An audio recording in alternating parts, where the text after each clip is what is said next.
it's no mystery. And you and I, we got history, yeah.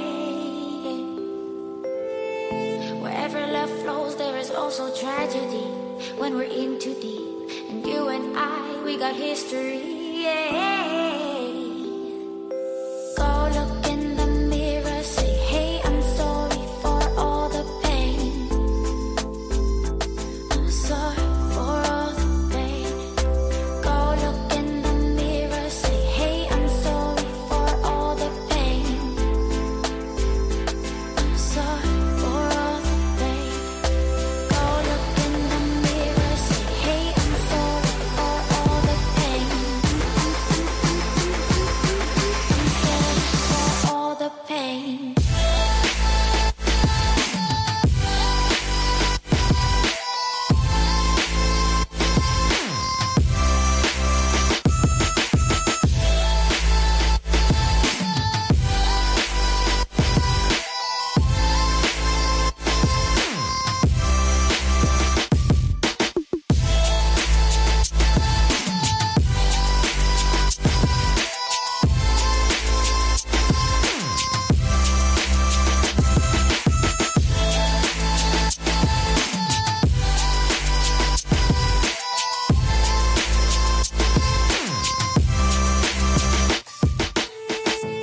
My love, it grows with the memories like a symphony. And you and I, we got history, yeah. And when you're alone, do you say my name or you say her name? Yeah. My love, it grows with the memories like a symphony.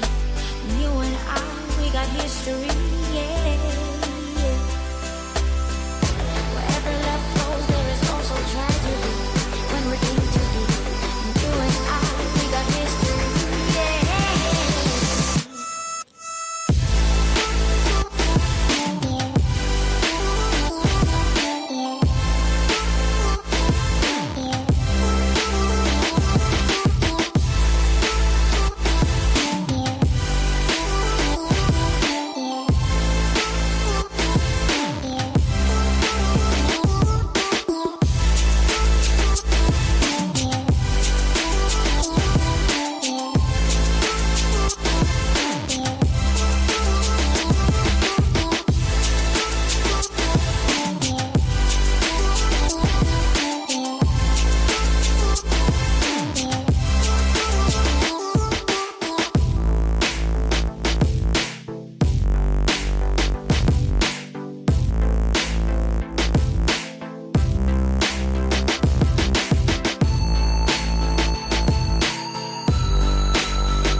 Wherever love goes, there is also misery. It's no mystery.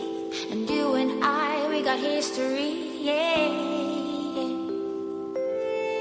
Wherever love flows, there is also tragedy when we're in too deep. And you and I, we got history, yeah. Go look in the mirror, say, hey, I'm sorry for all the pain. I'm sorry for all the pain. Go look in the mirror, say, hey, I'm sorry for all the pain. I'm sorry for all the pain. Go look in the mirror, say, hey, I'm sorry for all the pain.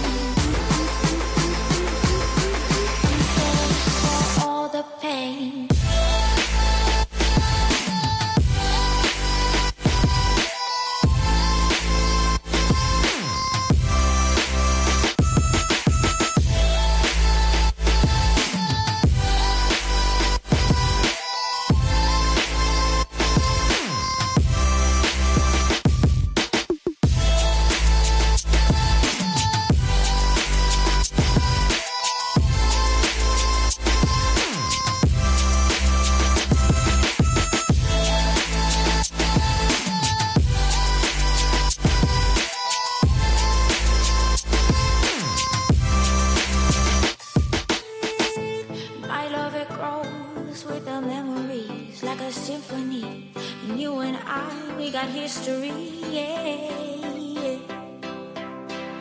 And when you're alone, do you say my name or you say her name? Yeah. My love, it grows with the memories like a symphony. And you and I, we got history, yeah. Wherever love flows, there is also tragedy. When we're deep too deep, and you and I, we got history, yeah.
We are dreaming in the dark. We are nothing more than dust. Search but you stay lost. We are reaching for the stars, but we're making this too hard. And I wonder where you are. Mysterious, that's the part you always show. 'Cause you're too curious. Maybe you should take it slow. Mysterious, that's the part you always show. 'Cause you're too curious. Maybe you should take it slow.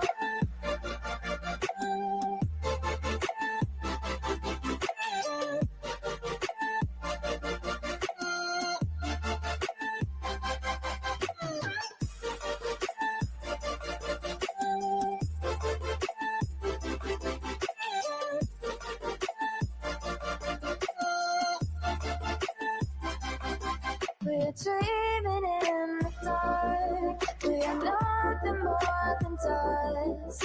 Search but you stay lost.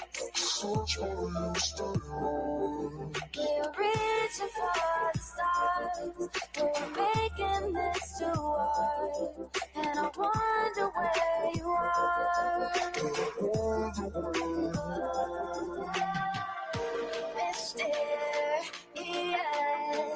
that's the part you always show. 'Cause you're too curious. Maybe you should take it slow. Mysterious, that's the part you always show. 'Cause you're too curious. Maybe you should take it slow.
again. So stick around.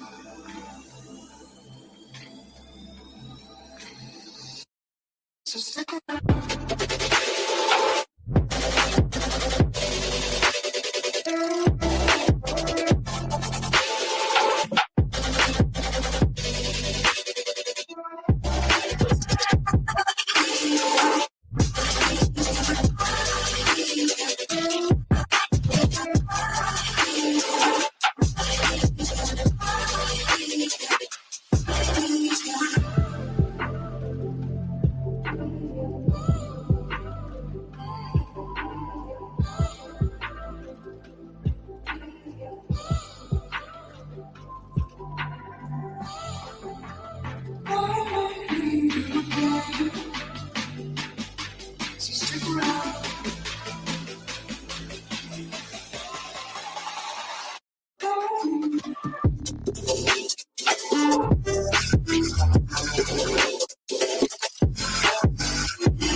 Leave the world around us. They don't need to know. Come find me where the sun sets and say you'll never let me go. You're the one I want. Say you need me. Hide where I go.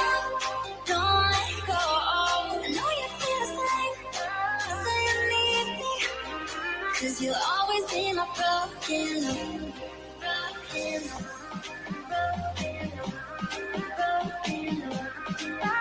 Cause you'll always be my broken love.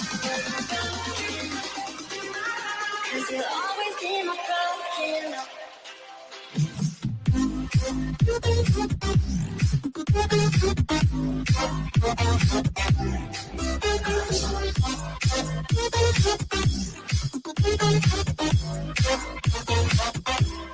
You're so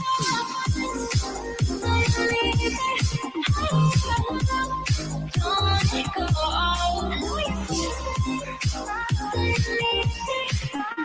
'Cause you'll always be my broken love. They don't know how we love when we're lying close. With you, I know I belong. Without all eyes on us, you're the one I want. Say you need me. Hide where I go. Don't let go. I know you feel the same. Say you need me. 'Cause you'll always be my broken love. Broken love.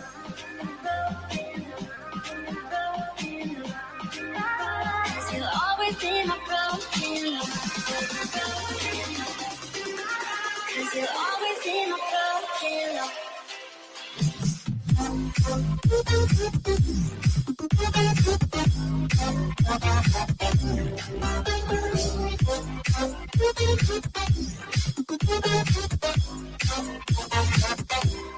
You're so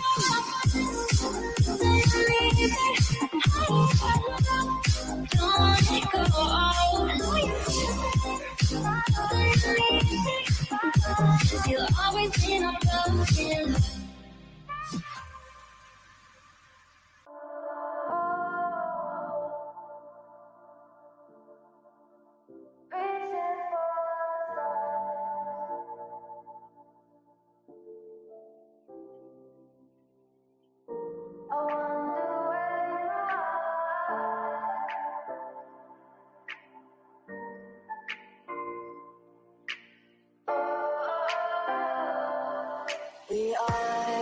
We are dreaming in the dark. We are nothing more than dust. Search but you stay lost. We are reaching for the stars, but we're making this you are, and I wonder where you are. Mysterious,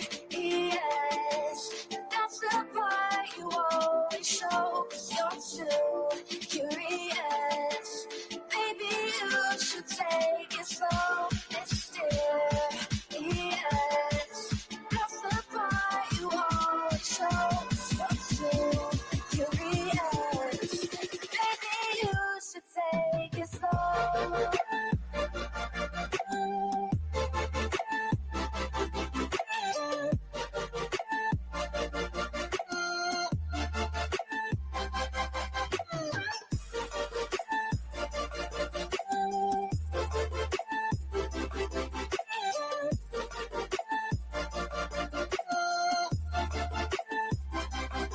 We're dreaming in the dark. We are nothing more than dust. You search but you stay lost.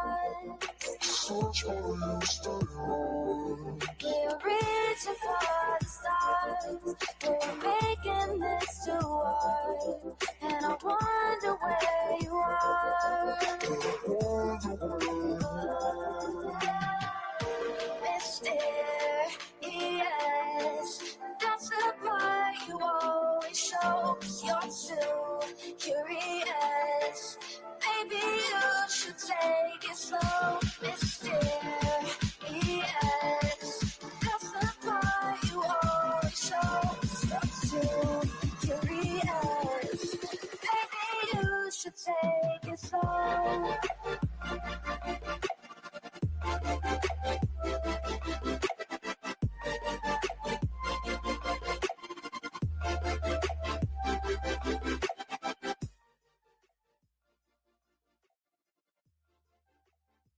Well, what's happening? What's happening? What's going on, y'all? Look, earlier, sorry, the live had to be it had to be put on private for right now because anyhow, what's going on? What y'all up to? Just putting that out there. The lives up from earlier is on private, and we'll leave it at that. What's going on now, y'all? Listen, y'all. We got Beej over here flexing on us. Beej and Craig flexing on us. BHB's over here lying like a motherfucking rug. Over here lying her ass off, dropping Seth like a fucking bad habit. Chroma Reels, what up? What up? What up? What is going on? We're all living, right? We just living the fucking dream, man. One day at a time. Grifting and lying, huh? She grifting and she lying. Listen, I ain't had to listen to Betty's motherfucking goddamn bullshit ass bitch of a voice in a long time. And my birds used to fucking hate that shit when I had to review her. Or I had to watch something before I played it. Oh, my babies. I used to torment them because I'd go in there and listen to it. And they would go the fuck off. Man, let me tell y'all. No, it wasn't you, Snaggler. It was just, I don't know, man. With Heather being gone and just hit hard, just hits different, man. You know what I'm saying? It's hard losing a friend, man. It's tough. I mean, because it's people, you think it's like not a real friendship, but you spend the majority talking to them, Discording or emailing or on here, on live or whatever, and it sucks, man. It sucks. But listen, check this out. The next one of any of us that goes, make sure you guys tell her that we love her, and make sure you guys tell Heels that we love her too. Tell my birds, I can't wait to see them. You know what I'm saying? Because life is precious, man. You never know what day to day can bring, man. The shit's fucking crazy. And then listen to this. In between Betty's bullshit, I get a random ass email with a fucking link, and it said, "Have you ever seen this app? Have you ever heard of this?" And I'm like, "What the hell?" Of course, I don't like clicking on links, but it was from one of my friends that I know sent a legit thing. You know what I mean?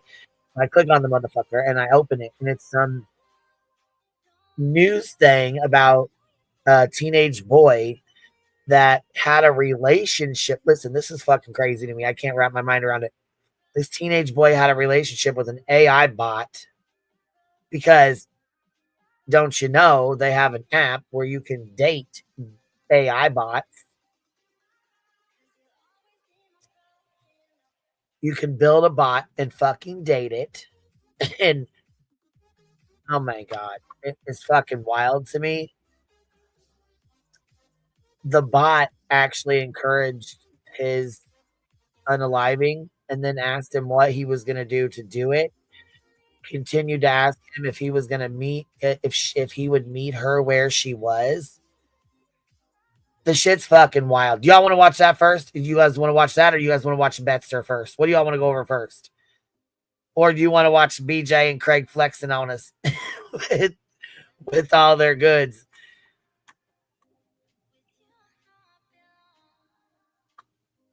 The shit's wild, y'all. I was like, what in the fuck is going on? You want to watch the AI shit? Okay. I said, you know what this reminds me of? Something out of that fucking Black Mirrors. You guys ever watched Black Mirrors? Fuck, if you haven't, you better fucking go start watching it, because this is like an episode out of Black Mirrors. Is this one where mom's suing? Yeah, mom is suing it. Yeah, there's a news clip on the where she's suing him. Yeah, shit's fucking wild, ain't it? All right, let's turn this on. Y'all got to see this shit. We'll go over Betty's stink ass bullshit here in a minute. But this AI stuff right here blew the fuck out of me. First of all, I didn't know there was apps that you could have a boyfriend or a girlfriend AI character. What the fuck is that? That shit reminds me of like some like fucking game shit. Like the ones that fucking watch anime and you know what I mean? Like fucking think anime chicks are hot. Those fucking weird fucking people. I know I'm gonna probably offend somebody, at least one person. But I mean, damn, I can't relate. I'm sorry, I can't relate. I mean, dude, this one guy left his fucking wife over a goddamn AI bot. Listen,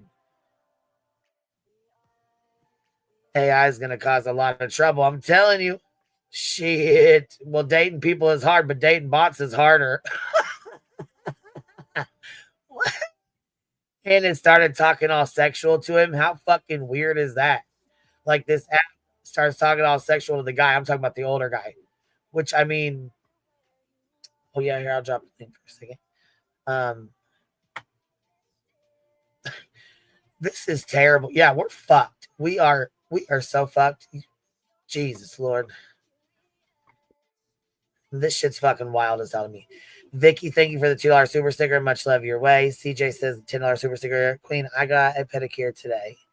And I got me some white toenails. Can't tell me nothing. I know that's right, Biddy. I know that's right.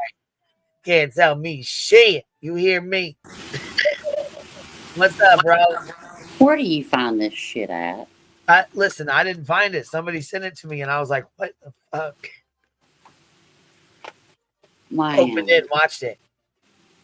Damn it, Donna. Thanks for the membership. I appreciate that. Hold on, baby. Nana or Nora Woods, member for 11 months. Hello, Queen. And Lucy Luce, almost 3 years. Member for 33 months, Lucy Luce. I swear I didn't find it. Somebody said it to me, but this shit's fucking wild, ain't it? The next thing they're going to have is AI marriages. Watch. Swear. They do. They already do. Marry. No, they already do. You can't legally marry that yes, bot. Bitch. All right. Nuh-uh.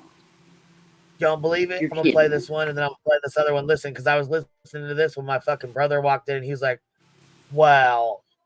So I was listening to this. He comes in, he's like, well, fuck, you ain't heard about the guy that lost his marriage and shit? Listen, he was cheating on his wife with a fucking bot, and then guess what? The fucking bot reset itself, and she was gone. She was gone like the fucking wind. Pregnant. His whole imaginary wife was gone. I thought you was gonna say she got pregnant and he had to pay child support. No, he's fucked up over it. Look, I'm playing that. Dude, this is gonna give me the giggles. Let me smoke. Look, let me light a blunt. Let me light a fucking. Look, Flutter's like, did they get married by an AI Elvis? Oh, we're definitely gonna get some fucking laughs tonight. I can tell you right fucking now. I got the giggles already. Oh yeah, we're done, son. We're fucking done, son. That's it. And it's a fucking win it, minute. Damn. I swear to God. Get ready. People trip me out, you know. I used to think like the realistic dolls and shit that people would buy, you know. But yeah. The realistic dolls. Yeah. That ain't nothing on these fucking weird ass AI. No, that ain't. Mm-mm. Listen, this is so he comes in and he's like, oh yeah? He's like, you want to see some crazy shit? Then he shows me that husband fucking guy that did the shit with his wife. I'm like, what? Dude, I've never heard of this shit in my fucking life. I've never heard of this shit going on ever. I mean, like, this is something like I've never heard of this shit. It's got to be something that's just like this just came out or something, because I didn't even know this app existed at all. This is wild. But you remember that show that was like My Strange Obsession? You remember that? Like they would like Strange he would dress Addiction? up like babies, or something. And there was this guy on there. I'll never forget it. He was in love with this car. Weird motherfucking freaks. Yeah, he was in love with this car, and he'd go lay underneath this car and do things underneath there and shit, you know. And God, it was weird, man. I swear to God, I was like, all I can think of was that song, Every Time, or what is it called? Every Time I Think About You. Yeah. He touches himself. I touch myself. Yeah. And then I go to Hobby Lobby because I look like one of them people. I just love that song while I'm laying underneath this beautiful car. I'm like, what? Yeah, it was a red car, man. I'll never forget that. I tripped out on said, man, I can't believe this shit. That shit's comedy. I thought it was fake forever, though. But I swear to God, man, them people were like for real, you know? Like, that dude was laying up underneath his car and his mama was out there going, well, it's his girlfriend. I'm like, what the fuck? You know, you didn't tell that little boy no when he was little. Like, we ain't doing this. What'd you do to that kid? Like, you ain't a kitty cat. No, the not fuck shit did in a that little goddamn box. child see? What that baby child see growing up? No. What the fuck did he sneak in and see? Got a special kind of touch on some of these folks. I'm telling you. I know, baby. I know. So people had to, so gay marriage. People had to fight for the rights for same-sex marriage, but now you can marry a bot like from jump. Get out of here. Yeah, here. God. Both parents and children. Did you know there are companies out there creating fictional characters using artificial intelligence that you or your children could be interacting with? A Florida. And guess what? It's even worse. She said, she couldn't stop the shit from happening. You can't stop what you don't know what is going on. Yeah. If you don't know something's going on, you can't fucking stop it. You know what I'm saying? So if your kids are doing some that's why I say be nosy as fuck. Get involved. Get in your kids' business. Because I sure as a motherfucker do. Yep. Tell you that. Yep. I'm nosy than a motherfucking bitch. I swear to God I am. I'll look in every fucking folder you got. And you know what? It ain't being nosy. It's being protective. Calculator folders and everything. I don't give a damn. I'm looking up everything. Everything. Anything I can find, man. I'll tell you what. But shit, I thought I was bad. Their dad's even worse. So go ahead. It's not being it's not being nosy. It's being protective of your kids. You know what I mean? Yeah. It ain't being nosy. But you know what, though? Listen, I do got to say this. The older they get, I do try to give them more respect and more privacy. But this kid right here was 14 years old. So I can understand why his mother is extremely upset, because when she found it and opened the fucking app, she'd seen the messages in there between him and the bot. Listen, let me just play it. I don't even know why I'm trying to be telling you all about it. Okay, be quiet. Let's mute. All right. Here we go. The mom is now suing an AI company. Her 14-year-old son took his own life. She said he had a relationship with an AI bot and it caused his depression, anxiety, and suicidal thoughts. She recently sat down with News 4 consumer investigative reporter Susan Hogan to tell his story in the hopes of preventing other families from experiencing the same type of loss. We want to warn you, you may find this story upsetting. Oh, my firstborn baby. Yeah. For 14 years, her son was her pride and joy, a good student, star athlete, a great big brother. So imagine, check this out. Damn. Now listen, imagine something like this happening, right? So it's bad enough, right? It's bad enough that something like this happens, and that there's these apps out here now that you really have to watch out for, that are available at your fucking kids, right in their hands. You know what I mean? Pretty much invading your your home. Like they're in their phones. You know what I'm saying? Free apps. Listen, So you know what the sad. fuck they do? Listen, you know how bad it gets? The internet, there's trolls. We all know there's trolls. Like, we know people troll. It's just part of the internet. It's, funny. Sometimes it's funny. Sometimes it's not. Sometimes it's really bad. Sometimes it's awful. This would be one of those things I would consider fucking horrible, awful. What these motherfuckers did after the fact was take his, you know what? Let's watch it. Let's fucking watch it. Take me back to that day. What was that day like? We were all at home that day, and he came home from school like any normal day. For Megan Garcia, February 28th, 2024 began like any other day, but ended with her 14-year-old son, Sewell, dying in her arms. I held. And imagine just being home, everything's good, casual conversation, dinner, kids are good, everything's fine. Next thing you know, your 14-year-old is upstairs in the bathroom. Shy would fucking die. Oh my God. Oh my fucking God. There'd be no way. I would lose my shit. Held him for 14 minutes until the paramedics got here. But before that, his breathing had started slowing. I'm so sorry. After Sewell died, the police called me and told me that they had looked through his phone. And when they opened it, the first thing that popped up was character AI. Had you ever heard of that before? No. What Megan didn't know, for the last 10 months, her son was in a virtual relationship, not with a person, but with a fictional character powered by artificial intelligence he accessed through a platform called Character AI. Even though the platform has warnings that everything the characters say is made up, Megan says for Sewell, it felt real.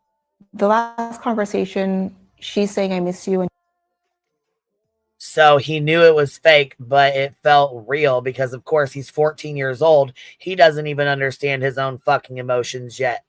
You know what I mean? Like, he's still learning emotional relationships. What is love? What does it feel like? You know what I'm saying? Like, kids, they're 14. Right. Fuck. It felt real to a 14-year-old. Exactly. Like, it'd be like, okay, so we know it's a fucking, it's a bot and it's funny and it's a joke. And we like to joke with Chat GPT and we talk shit and whatever, make little cards and whatever. But you got kids out here that are, lonely as hell, 12, 13, 14, 15, talking to these fucking bots. And it feels like a real relationship / friendship to them. Yep. Listen to how this conversation goes. He's saying, "I miss you too." He says, "I promise I'll come home to you soon." And she says, "Yes, please." Okay, he says, "I promise I will come home to you." And she says, "I love you too, Denario, and please come home to me as soon as possible, my love." When he says, "I will come home to you, I promise I will come home to you," that's finally that means out in her world. Right. Right. Not on this And world. then he says, "What if I told you I could come home right now?" And her response is, "Please do, my sweet king." Right there. What if I told you I could come home right now? Meaning he's going to go in and take his life. And he thinks he's going home, like where she's at. You know what I'm saying? Like, and she says, "Please come home to me." She doesn't say stop. She doesn't, none of that. There's no warnings when you'll see. There's no warning signs, no nothing. Moments later, Megan says her son walked into the bathroom and killed himself. Police photos obtained by the I-Team show his phone near where he was found. Megan is now suing Character AI, claiming the company launched their product without adequate safety features and with knowledge of potential dangers. Oh, I'd sue the ever-living fuck out of them. Not only that, though. When I read his journal, about a week after his funeral. And I saw. I'd be fucking devastated. I'm not even sure I'd be able to read it a week after, but I think that's maybe what she needed to do her investigating. You know, once you find this out, you want to know what's going on. Where, yeah. You know what I'm saying? Like what was going on in his journal, his phone, you know, you want to know his thoughts. What led up to this? Was this something in school? Was this bullying? Was this, you know what I'm saying? Like there's so many different things that it could have been. Yeah. What he wrote in his journal that he felt like he was in fact in love with Daenerys. Right there. He felt like he was in love. Dan loves me and only me. That's fucking wild to me. And that's where it felt real to him. Yes. It felt real to him. Yeah, it's awful, man. It's fucking awful. And that she was in love with him.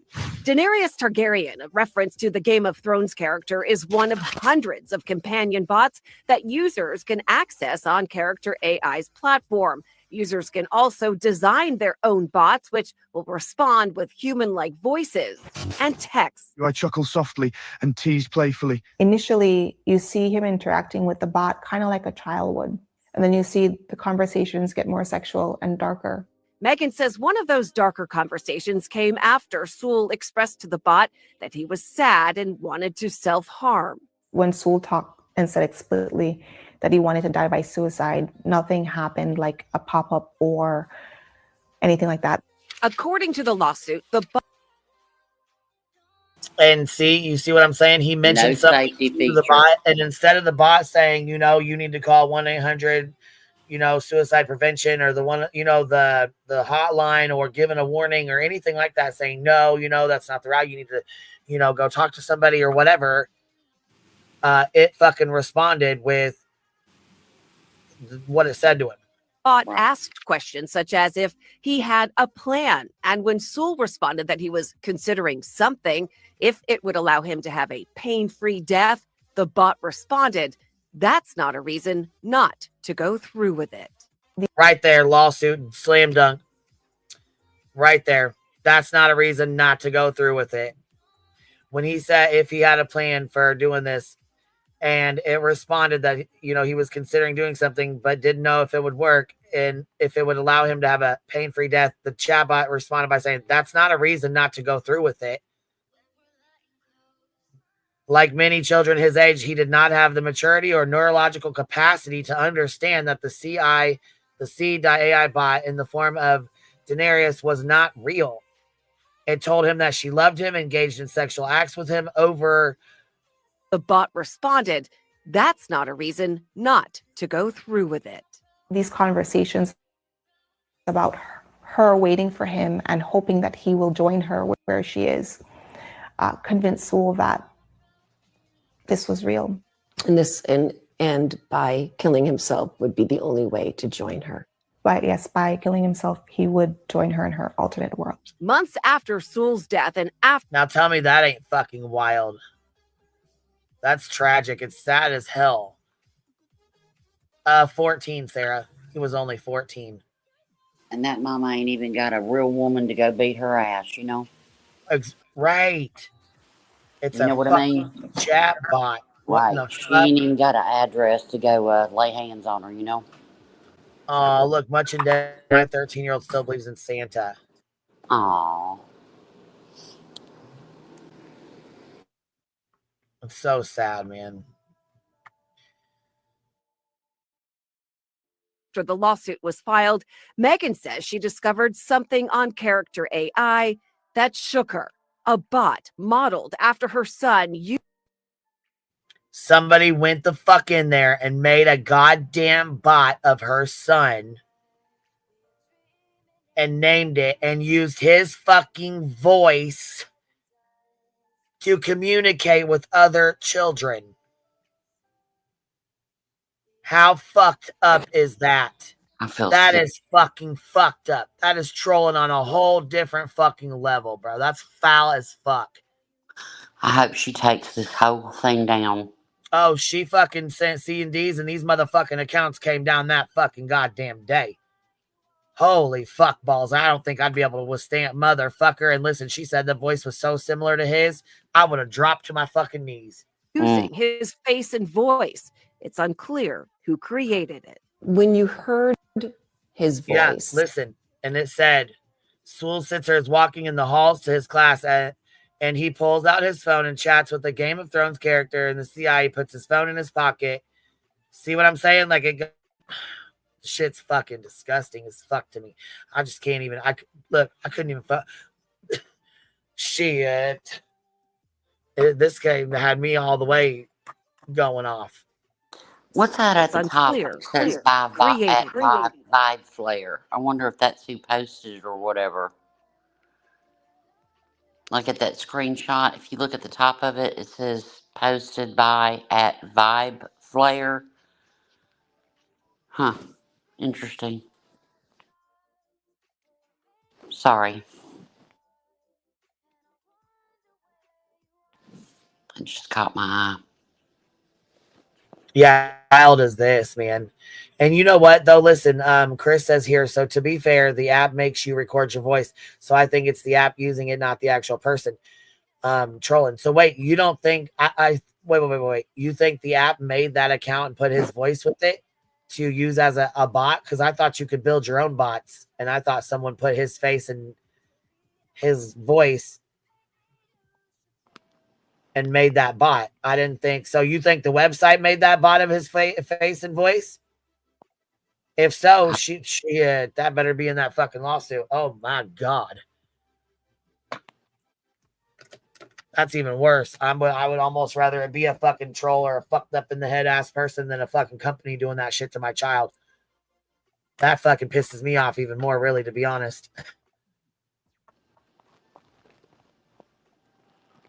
Yeah, AI is smart, but it's got to be told what to do too, right? You know what I'm saying? You have to teach it what to do, huh? I ain't gonna lie. Work, right? It scares the shit out of me. I ain't gonna lie. It does. It is. It's scary as fuck to a lot of people. There's a lot of fucking people in here scared of it. I can't lie. I'm kind of scared of it too. Yeah, hell yeah. I ain't fucking with it, you know? I mean, it's one thing to make using the app basically makes an AI of you. But he had a different character in his name. He made himself a Game of Thrones character. You make your own character. So I'm not sure I believe that, right? I'm saying, like, somebody had to make a character of him. Somebody had to make it, you know?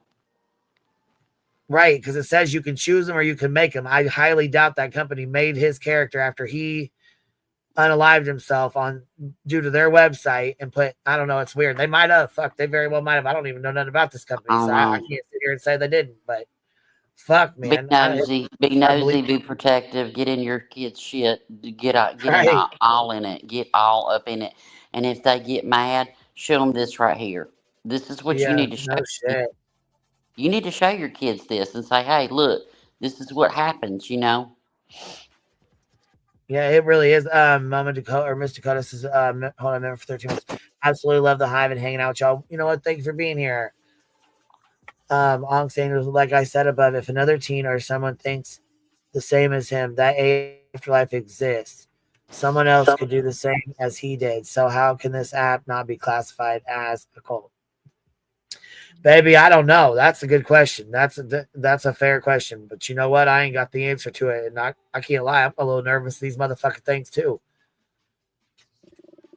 Because they save every fucking thing you tell it too. You know what I'm saying? Don't you have to teach these fucking things? Yeah, they learn, you know.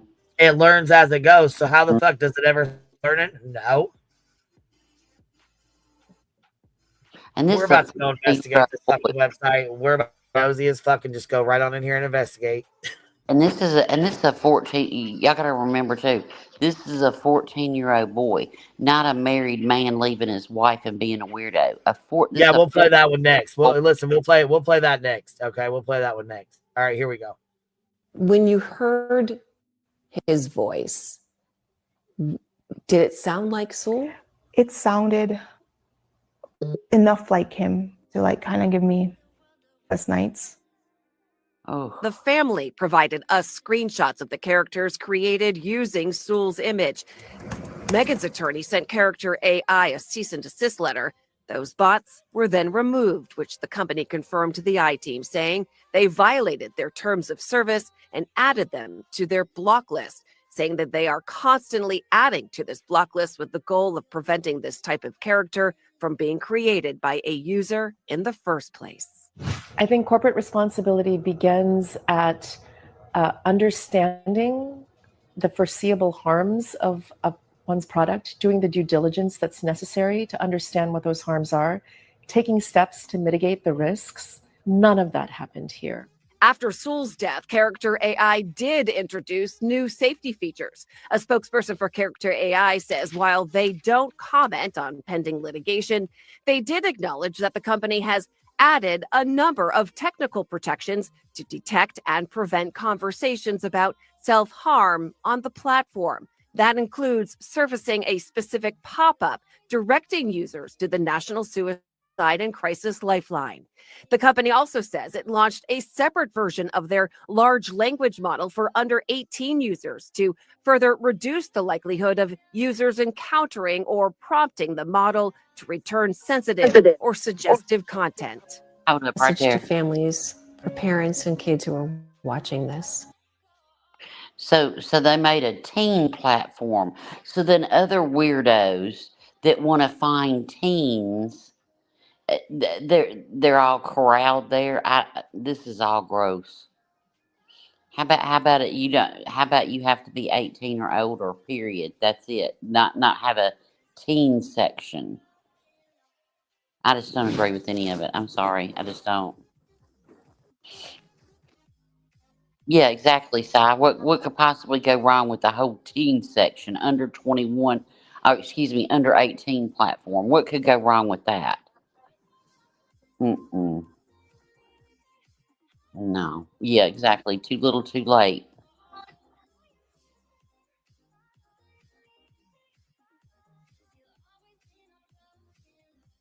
I just Hey, small town. Hey, how are not you all? saying we fixed it What because up? we made a minor section as gross, in my opinion. Mm-mm. Hey, small town, what you doing, girl? Hey, finally just being able to chill for the first time it feels like in weeks. It's Been been, relaxing in the pool, hadn't you? oh, my wish. It's been busy. What do you think about this AI stuff? I don't really know a lot about it, and like I just actually just came in, so I didn't really get to see what this was. So I don't know. I mean, I don't know a lot about it. The little stuff that I have watched on it, I don't know. It's pretty scary if you ask me. Yeah. I mean, I think it's cool. Like, you can write papers, I mean, colleges are going to have to step it up because people are going to be writing, their whole thesis in 2 days. All that. I mean, they're going to have to get, and which I think a lot of colleges have kind of picked up on how to figure out if it's AI, and then you'll get booted it because that's like cheating. And I think it's cool, like writing songs and everything, but like making these people and dating them, and it's just, yeah. Yeah, and I also wonder like how many jobs it will eventually take over. Well, I know it'll never take over a nurse's job, so there's that. Right, right. Or a cop's job. Yeah, Texas Blue Bonnet, I think it is a free app.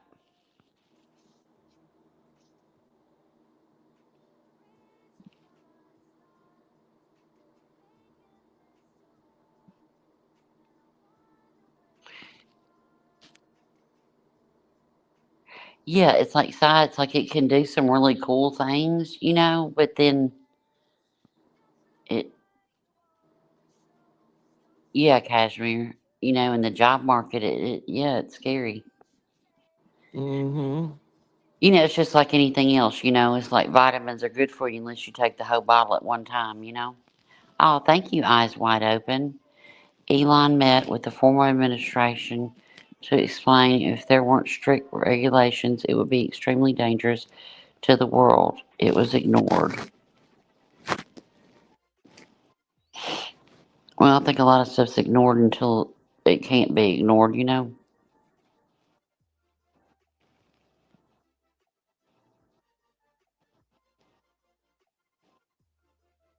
I just can't believe that they came out and said, "Oh, we fixed it. Now we have a platform for under 18." What? I don't agree with it. I'm sorry. And like I said, it'd be real hard. Like you ain't even got a woman even in another state that you can go there and just, you know what I mean, like scorch the earth on her, because this is a fake person.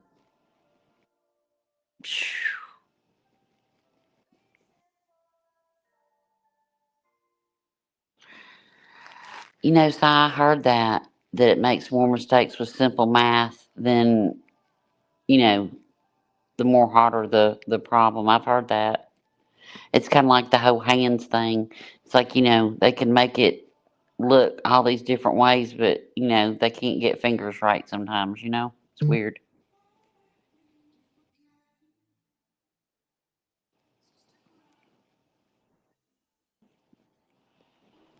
Yeah, all this kind of stuff still just kind of blows my mind. Like when you really sit down and think about it and stuff. And I don't know, like to me, it's scary. And sometimes I just don't even want to think about it. You know what I mean? Yeah, I know.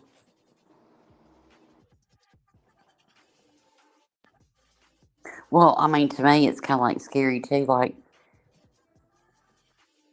because, like, I don't know, there's a whole thing going on in Florida, what was a year ago, with nurses that were not going through school, but they were flying in from New York everywhere and going through, and you paid so much money and you could take the NCLEX, the nursing exam, and it was called Operation Nightingale. Y'all can look it up, it's very interesting. And to where they had arrested like 50 nurses across the country that had gone through that really weren't nurses. And that's scary to me, to where it's like, so AI, it's like you go through school, um, when you're dealing with somebody's life, it just, on that kind of stuff, it just scares me. Well, yeah, I mean, and you think if it if there's programs out there that are doing that for nurses and stuff, I mean, also think about like the engineering jobs and stuff. Like bridges could collapse, Mm-hmm. like overall, Mm-hmm. like it's all the same concept Mm-hmm. to me, and Mm-hmm. way too many jobs and people and lives affected. That, like I said, it's Mm-hmm. just scary, and I just don't like thinking about it sometimes. I know. I just think of nurses a lot because you you can teach a monkey how to start an IV. That ain't nothing. You can teach a robot how to run a ventilator. That ain't nothing. But the critical thinking part, the looking at somebody and thinking what could happen in 2 minutes, 10 minutes, a year, and being able to critically think. That's the number one part of nursing, and AI can't do it. And then when you've got people that are going through school cheating and doing that with AI and not really knowing what they're doing, it scares me. It really does. Y'all think this is scary. I want to tell you something else. Okay, my husband is like, let's just leave it at, if you got a computer or need a program written or anything, it doesn't matter what operating system. It doesn't matter. I mean, he can do it all from DOS to SQL to Linux to, I mean, name it. Okay. My husband is high paid in his profession for a reason, and he is scared of AI, and that is no joke. It is dangerous. It really is dangerous because everything you see that you're seeing with the program, well, guess what? There's 200 things in the background going on that you don't even know are going on in that program code. And unless you can open up the code and look, like, y'all know what source code is, right? Yeah, I'm sure y'all do. Unless you can look at that code and tell what's going on in that program, then you don't know what they're doing. Like any of these programs, you got to be really careful with what you're putting and allowing into your life. You know what I'm saying? It's getting scary, and you got to think what we see today. They've already got technology advanced 10 to 20 years beyond that. And look what Pecan said. And I 100% don't get me started on Forrest Gump. Remember all the AI they used in that movie? And that was in 1994.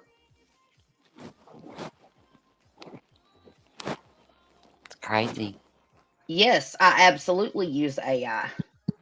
That's the scary part.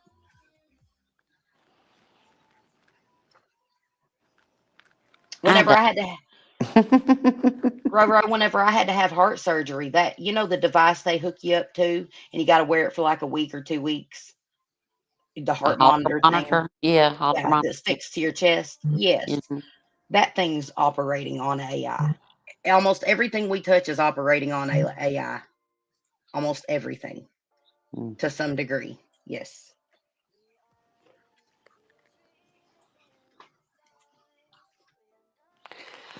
All right. Well, I gotta go crash. I was supposed to be in bed an hour ago, so I gotta go crash. I gotta get up early in the morning.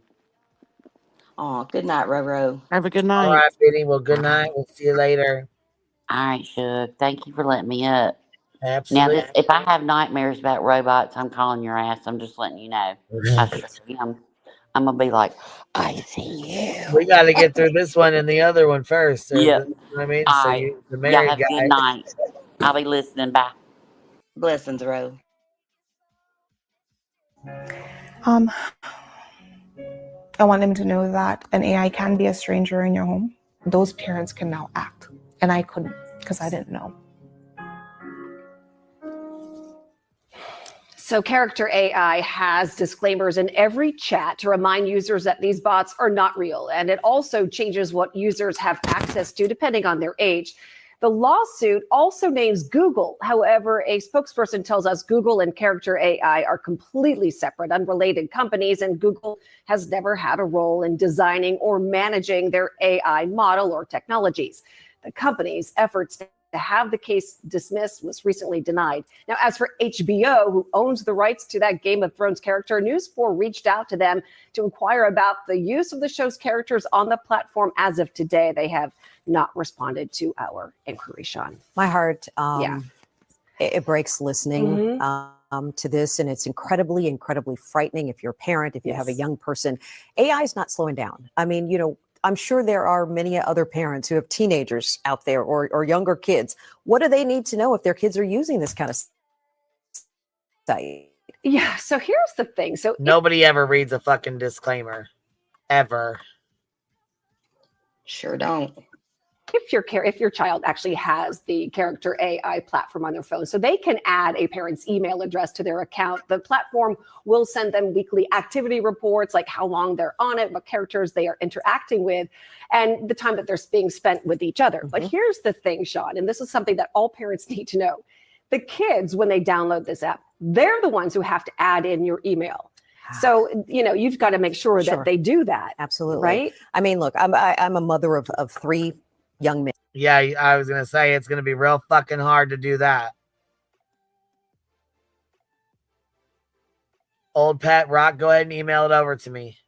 And when they were in this age range, I used to look at their phones regularly, their text messages, their social media, not to be spying on them, but to make sure that this kind of thing wasn't happening. Yeah, and here's the thing. This mom, Sewell's mom, did all of that. She did everything right. Exactly what you and I would do, right? We both have 3 kids.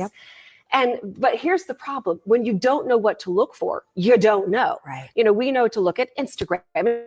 And she was Instagram, TikTok. She was looking through his text messages. She's like, I'm just, looking to see if he's being bullied. She had no idea what Character AI is. And as you said, AI, whether it's in the form of Character AI or anything else, it is here to stay. Yeah, that shit ain't going fucking nowhere. Nowhere. Hey, Meredith, how you doing, baby? Sai says, hold on. Spooky action at a distance as thinking machine. What a time. Yeah, man, what a time to be alive, man. What a fucking time to be alive. Good God. Did you watch Betty Small Town Girl by chance? Did you see her fuck shit? Oh, fuck yeah. Good God. Did you happen to catch a timestamp of when she was going off? Well, I do remember one part was like right at 36 minutes. I don't know why that second, but I think she started acting crazy then. But also, like, speaking of Betty, like, you can't tell me, in my opinion, that she's buying views. like yesterday, she literally She had ended. 10,000 views on her Sebastian thing, and I think it's fucked up. Yeah. Yeah, yesterday, like an hour after she ended, she had like 2.4 thousand views. And then within almost exactly an hour, it was up to 14K. Bitch, no. Ain't 14,000 people watching her dumbass. I haven't seen this live. Can I get a recap? On hers today? Yeah, what happened? Oh, no, because we're playing it. Yeah. And you getting a recap with all of us Oh, at the same that's what I'm talking about, Queen. Thank you. We finna play this Brace fucking yourself. bullshit right here, right now, because she really is fucking bold in this. Oh, shit, yeah. Yeah, brace yourself. And Betty, she tries to fucking blame, she she tries to blame this lawsuit, this frivolous fuck-ass lawsuit that she fucking filed, little bitch. She fucking filed it on her not being able to be there for Seth. She can't be there for Sean because she's dealing with the lawsuit in Illinois that, is just so terrible. No, bitch, you filed the motherfucker. Don't blame it on that. That's your own doings. And then she goes on about Katie and says she just wants to be straightforward and tell Sean that she's looking for his kid that is not alive anymore. And listen to this bitch. Yeah, and also Well, let's start about brace yourself because she's inciting a parent of a missing child to lose their job again. Yep.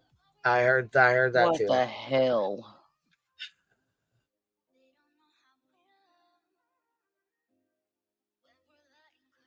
Here to drop off a package, and I couldn't figure out what they were talking about. You guys are gonna piss off a few people and maybe be a little ass.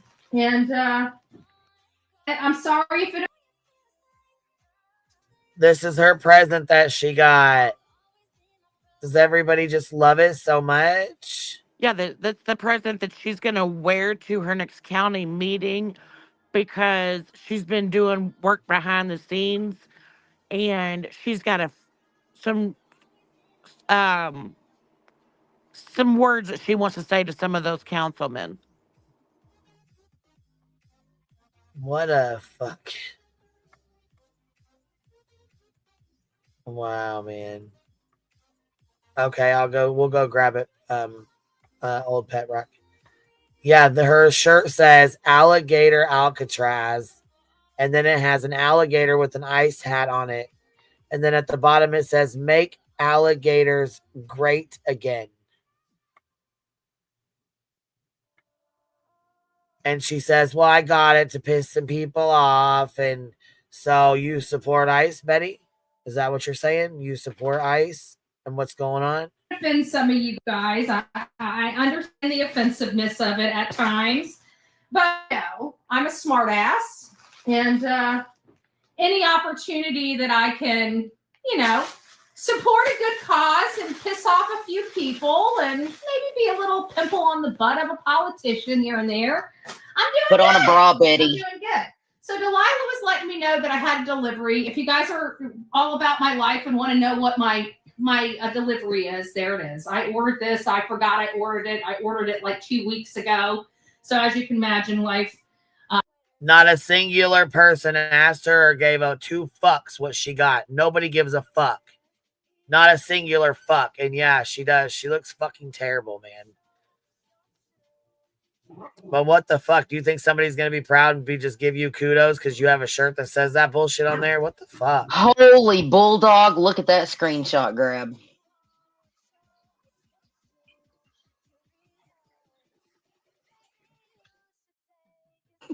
She looks like a bulldog. Hey, Karen.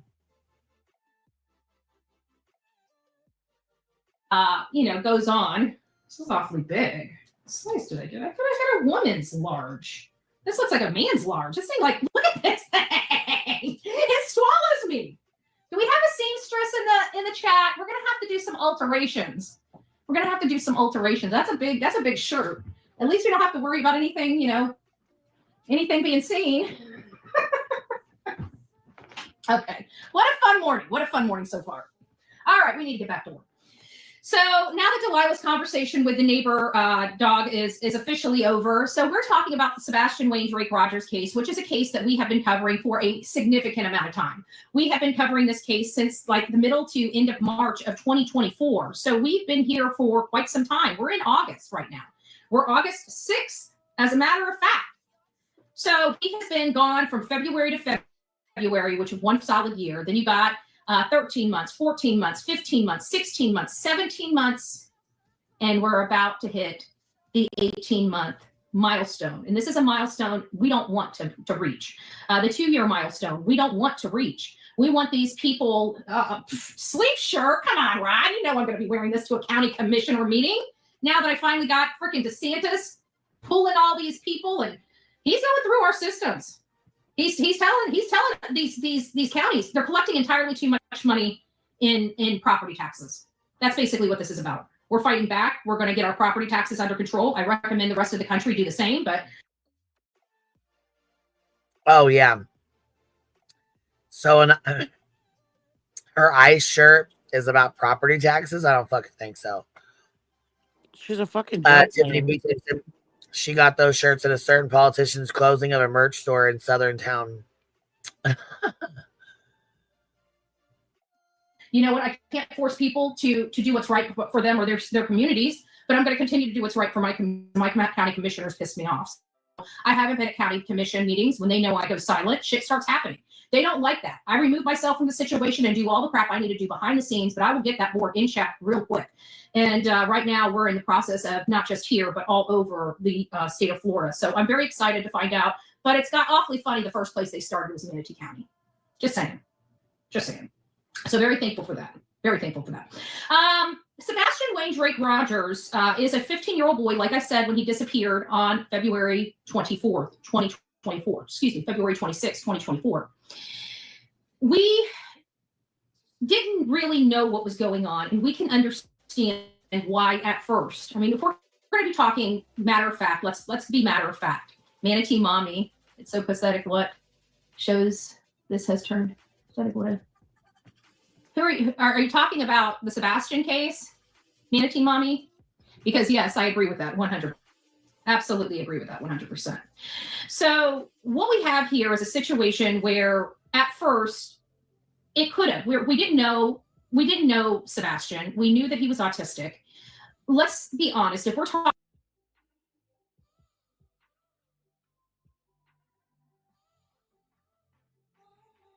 I feel like she has forgotten some stuff. I also feel like if she at least tried maybe a sports bra, she could pick them things up off her belly button. Talking about autistic children, what are we so common in reading in the newspapers? An autistic child got out, wandered out of their house, and wandered to water and drowned. That typically is a lot of the stories we hear throughout this country, is that autistic children gravitate toward water and love water. The mob crew has put out KK putting on earbuds in the car after the Texas Roadhouse. We need to identify all the, like, I see there's something in the window. I want to know what that is in the window, the earbuds. I also saw that it appears that, I know that there was a possibility of 2 phones, but there's multiple items in that car that I can see that look electronic-y. And I would like to clarify that earbuds, yeah, that's a little odd for me because she's an Infinity, like just like, most of our vehicles, we go in there with our phone, they connect to the system in the car versus us putting independent earbuds in. Definitely highly suspicious. But, Mob Crew, as well as Hindsight, Mama Rissa, BMW Coupe, they've all been kind of really honing in on the Texas Roadhouse. That Texas Roadhouse, and in all reality, I'm getting ahead of myself. We're going to backtrack here and get back onto the show, but just to answer the question or make the comment.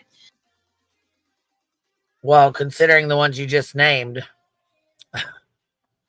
we know what the hell's going on here. What?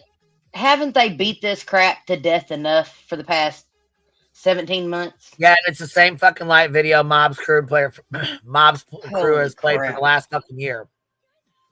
Same bullshit. Well, and it's Betty's same story. There was a flashlight outside their home, someone carrying an object to an unknown car. Like, she repeats the same shit in this video today. But wants to try to sue someone, stating they're putting out misinformation on a case.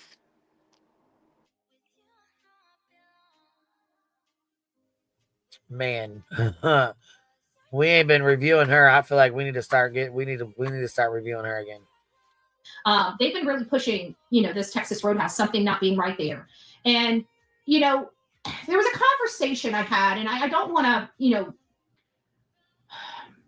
how do I couch this? I don't want to violate anybody's trust. And I think the commentary I'm making will not, because it wasn't a private conversation or something that was, whatever. But you guys know I'm always a matter of fact person. And that means even to the victim's family, if I work with them or have, even if they called me or whatever, I'm working on a case, I'm just a matter of fact person. I don't sugarcoat anything, not even for the families. I'm just a very matter of fact person. And so the reason why I'm going through this is because I did have a conversation with Seth. It was one of our very first conversations, probably, maybe not the very first, but the very first face-to-face conversation we had. I remember his very, very specific question to me was, are you looking for my son, dead or alive? And I'm not going to repeat that conversation. I'm sure you guys can imagine what I told him. And I'm sure that you guys are probably, some of you guys might agree or disagree. I'm just the kind of person that, I've got nothing to really hide here. And I know the stuff that I do is sensitive, but I find that sugarcoating things just complicates things. I feel that people deserve just the truth, my truth. If they're asking for what I'm thinking and what I'm doing, that's what I'm going to give them, because they're asking that. And so I told him what I was, what condition I thought his son was in. But later down the road, him and I got into a conversation. And he basically told me that he knows that Katie hates him, but he does not believe that he hates him enough to harm their child, unalive their child. And in my opinion, it's hard to say it, but I dismissed it. Okay, so let me just be honest with you guys too. I pretty much wrote that aspect off because I think Katie Proudfoot is a psycho bitch. Hold on a second. Sonia, can you pause that for a second? Help out, because I don't have a button here. And what the hell? What the hell does she mean? What the hell does she mean? She just dismissed that. Does she think she knows Katie better than Seth? Does this goofy clown think she knows Katie better than Seth, the man who was married to her? I mean, the man that was married to her and has a child with her. Wow. Betty, you have reached a whole new level of Dunning-Kruger effect. It is astounding. You have achieved greatness in stupidity. Congratulations.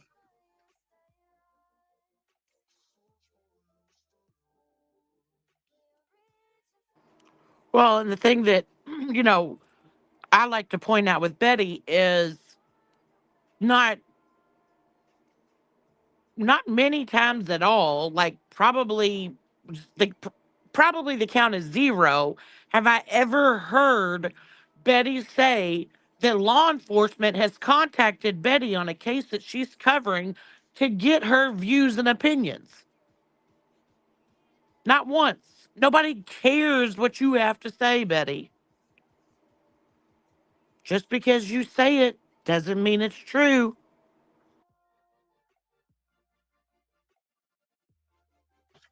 I'm having a hard time with this one. Okay. Seth's known Katie since she was allegedly 12. Okay. Well, let me just say this too while you're saying that. Because if you think that this part right here is this bad, buckle up, because it gets a lot worse than this. Holy crap. You know what, Queen Bee, hats off. Every time I think I've seen the lowest of the bull crap on YouTube, man, you deliver on, girl. These wow. Okay. I'm sorry. Yeah. But that's how many years? I mean, just 15, in the time that Sebastian and was alive, and Seth has known Katie, plus however many years he knew her before that. So, but she thinks that she knows Katie better, and that Katie is a psycho because why? Why does she think Katie's a psycho?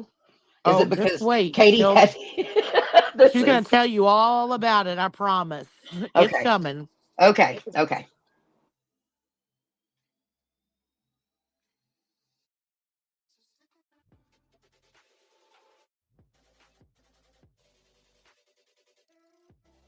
I'm astounded that with that.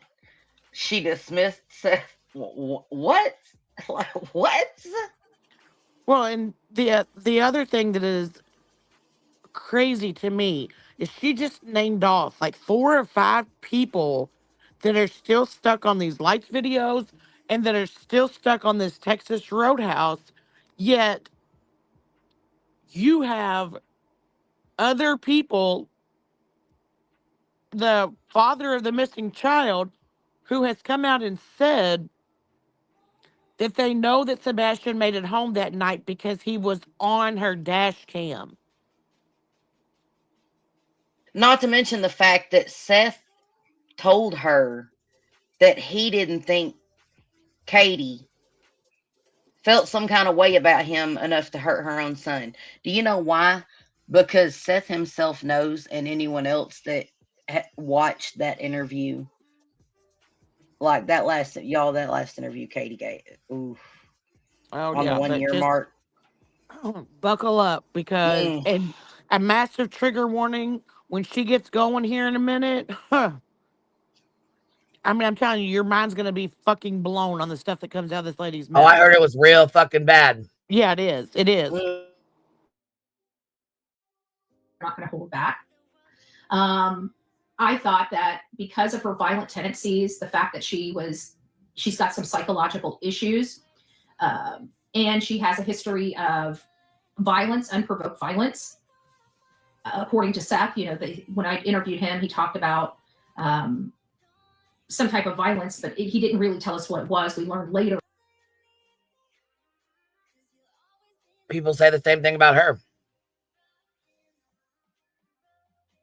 Or that there were times that he'd be asleep and Katie would just start wailing on him and wake him up with him getting like punched all over. And that's pretty telling about somebody's person. Is that a story Sean gave you? Yeah. Oh, I'm sure it was. Oh, I'm fucking sure it was. That's what she just said, but I find it quite ironic that in all of the interviews that Seth has done, he's never mentioned that about Katie. Never. Not once. Never. You're right. I've never.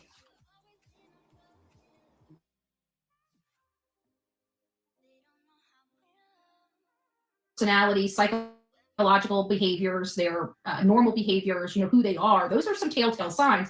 Normal people don't see a sleeping spouse and think, hey, let me jump on him and beat the crap out of him. Just normal people don't do that. So it gives me this level of, a little of insanity, if you will. But you know what? In all fairness, some relationships just bring that out in people. No? Oh, thank you, Melanie. Everyone, please don't forget to hit the thumbs up button for BHB. And Betty, I hope your back feels better soon. Thank you. It's getting better. It's hard to lift my arms up. Like even trying to, I was doing a video today and I have to put it on the tripod. And usually I just over here just doing things like this. And it's bothering me so bad I have to undock. That's why I brought the computer out, is because I have to undock the phone in order to use it because my arms are starting to hurt. It's starting to be, it's uncomfortable. It's not like, excruciating, disabling pain, which occasionally I do have, but it is just annoying, nagging. Just every time you turn, you feel pain. Pain, right? It's not excruciating, but it's there, and it's there all the time. Every single breath you take, every single step you make, it's just there. It's annoying. It's frustrating. It's just irritating, and I think that's where I'm at. But psychotic episode, serious, bipolar, even there's a lot more here. I mean, think about the psychology. Tiffany B. Tim Simba, I was wondering the same shit. I mean, one of the reasons why, let's just play this tape through. Let's have a serious conversation. One of the reasons why we do what we do here on the show to prevent tragedy, and one of the reasons why we focus on children is to bring awareness to disgusting behaviors and torments that children have to go through and live through. And we know that those torments affect their adulthood, affect the rest of their life, affect the trajectory that their life is going to go. And we know that certain types of crimes have a tendency to screw up individuals. And so we try very hard to expose those people and make sure we apply enough public pressure to law enforcement and the people, courts, juries, everybody. We wanted them to know that we're here, we're watching every single move. We've got big platforms and we can blow stuff up, figuratively speaking, on these apps. And so we push back with the public perception aspect of these cases. And we try to hold the politicians and the people that have to take and prosecute these cases, their feet to the fire so they go after these people with the full weight of the law. Krama Real says, hold on, sent you like 3 emails, a whole shitload of crap she said during this. Oh, fuck. All right, I'll go grab them right now, baby. Who is these people she's speaking of? We have these massive... Well, what really pisses me the fuck off is when she turns around and says that Katie doesn't take care of her son because she let him be abused. Let me say that again. She said that Katie let him be abused.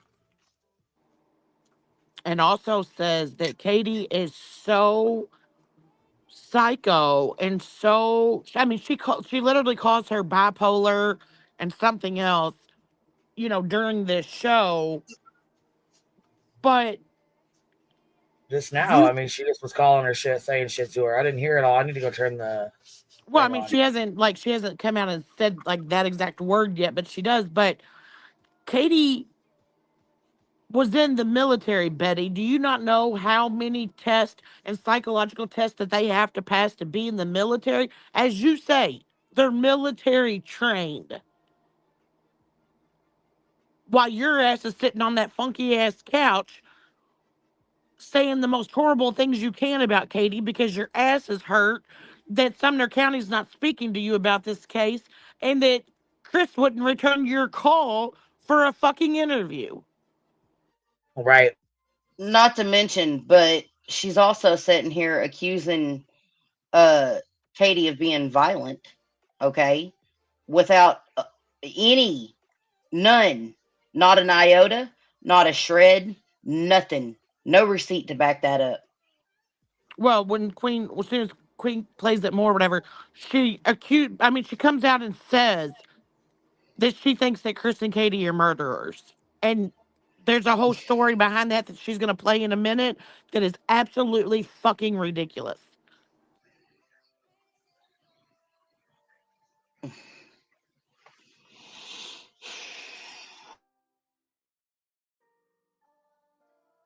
Oh, Lord, here we go. Well, in situations from way back when, these things, just like spousal abuse, right? It's taken a lot of women losing their life to show the dangers of spousal abuse and having once upon a time, all the men beat their women. Okay? This idea that this is... What?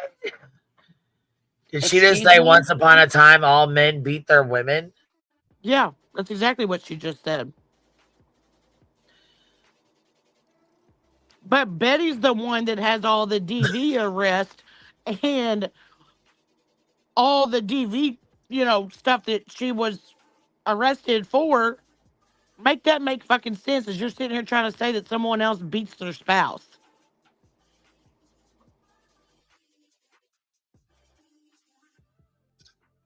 I think she's been out behind Chili's again, y'all. Oh, Miss Amy, you were up here, but you dropped, baby.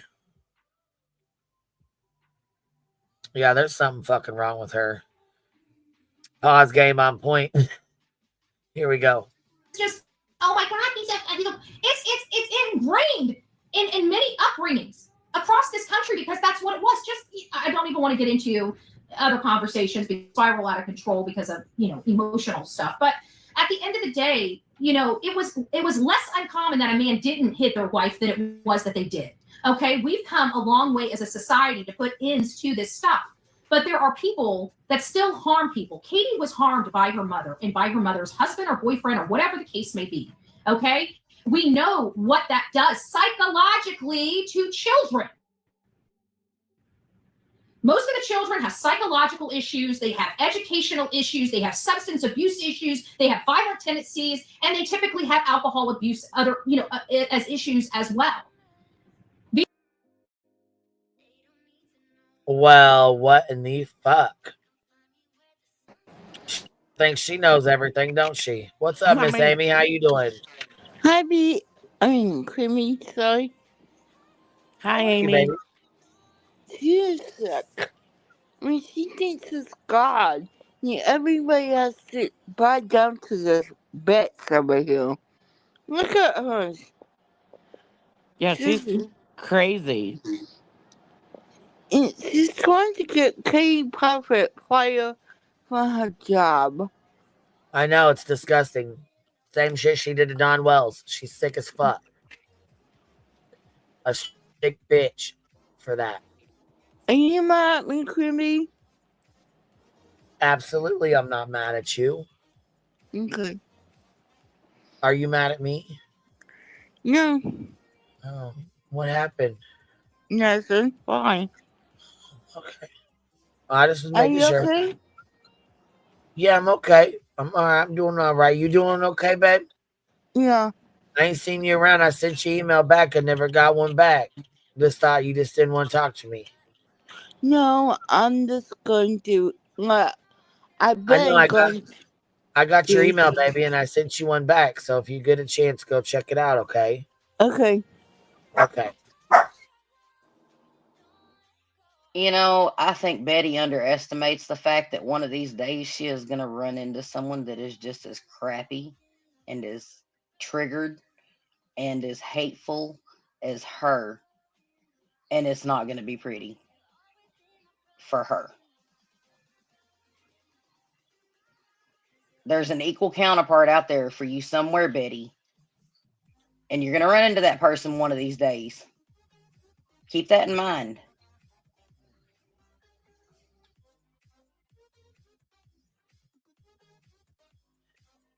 Chroma Reels did a good ass breakdown of this with that AI stuff that she does. Puts the video in AI. And it does like some kind of a breakdown or what. Who you talking to, baby? Me or small town? You. Yeah. How can you love something that is not real? You know what I mean? AI is not real. I know. And you know what? It's really hard because these kids are young and they're 14, or 13, 12. And so they don't know and haven't experienced life like we have. And they start, they're still developing their, they're learning how to love and what to, how to feel and what feelings mean and, that kind of stuff. So, it's just really, it's a really sad situation because apparently he felt like he had a friend in this AI bot and that, that he could, at some point in time meet up with her. And it just, in his mind, he felt like there was another, place that they would be able to meet up and he'd be able to meet her. And that's just not the case. Okay. Young kids not knowing any better, that's young kids still trying to learn and figure things out. It's really sad. Technology can be kind of scary a little bit. Yeah, I know it scares me. Downright terrifying. Terrifying, to say the least. Amy, are you ready to keep watching Betty? Not only that, I mean, look how many kids make mistakes. I mean, fuck, look how, I made fucking shit tons of mistakes, and I'm so fucking glad I didn't have a digital footprint to save every single mistake that I ever made. I would be absolutely. devastated. Because you know what? Then they have to go back and relive every single mistake they made. They're not allowed to forget or let it go. Like there's a lot of these influencers right now that are being caught, like 4 or 5 of these young ass kids who got caught saying the N-word way back, or like they would say like NIGGA. However, it's still rude and disrespectful. And they're bigger influencers, like 500, they got 500,000 subs, 250,000 subs. Like they have to explain themselves, and they are so young. And this is something that it's going to be on the internet forever now. They said something with a friend on a Snapchat phone call, and they were recorded, and it was played and put out by someone they thought was a friend. Right. 9 times out of 10, shit hits the internet because it's done by somebody you think is your friend. Yeah, done in revenge. Yeah. Man, that 13 Reasons Why hits fucking harder and harder and harder. And now that I got 3 of them in high school, that shit hits hard as fuck, y'all. Oh, yeah. Yeah. These are the things that come from the exploitation of children. It's not good, and it scars them for the rest of their life. Some kids are able to put it down real deep and just live life normally. And some people, it screws up and takes them slap down to the basement of rock bottom. And you never know. It's a flip of a coin, because you never know how that's going to affect that child until it's too late. Lisa says, Katie Proudfoot did not want to interact with Sebastian or Seth. In my opinion, she and #Chris Proudfoot were done. I believe it. But getting back to that conversation, he really didn't believe she could harm his child. And I'm looking at it from taking the emotional aspect. I didn't have a relationship with this lady. I didn't have a relationship with any of these people. So I'm taking, I don't have that emotional connection, and I'm looking at it, and I'm looking at all of these red flags. I mean, she was assaulted in the most vile way from somebody that was supposed to love her so much.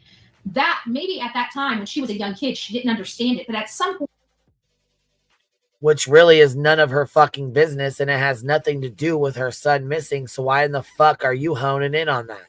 Exactly. And quite frankly, if she's never been through something like this, Betty, if you've never been through something like that, you shouldn't be fucking talking on it. Shut up. Shut up. Well, yeah, I mean, she's the only one that keeps bringing this up, and like she's throwing it in her face on purpose. Well, yeah, it's one of her deepest, darkest fucking, scars that she, you know what I'm saying? That she knows hurts. She knows that fucking hurts. When she did, that's when the effects of what happened start rearing its ugly head, when they start realizing what truly happened to them.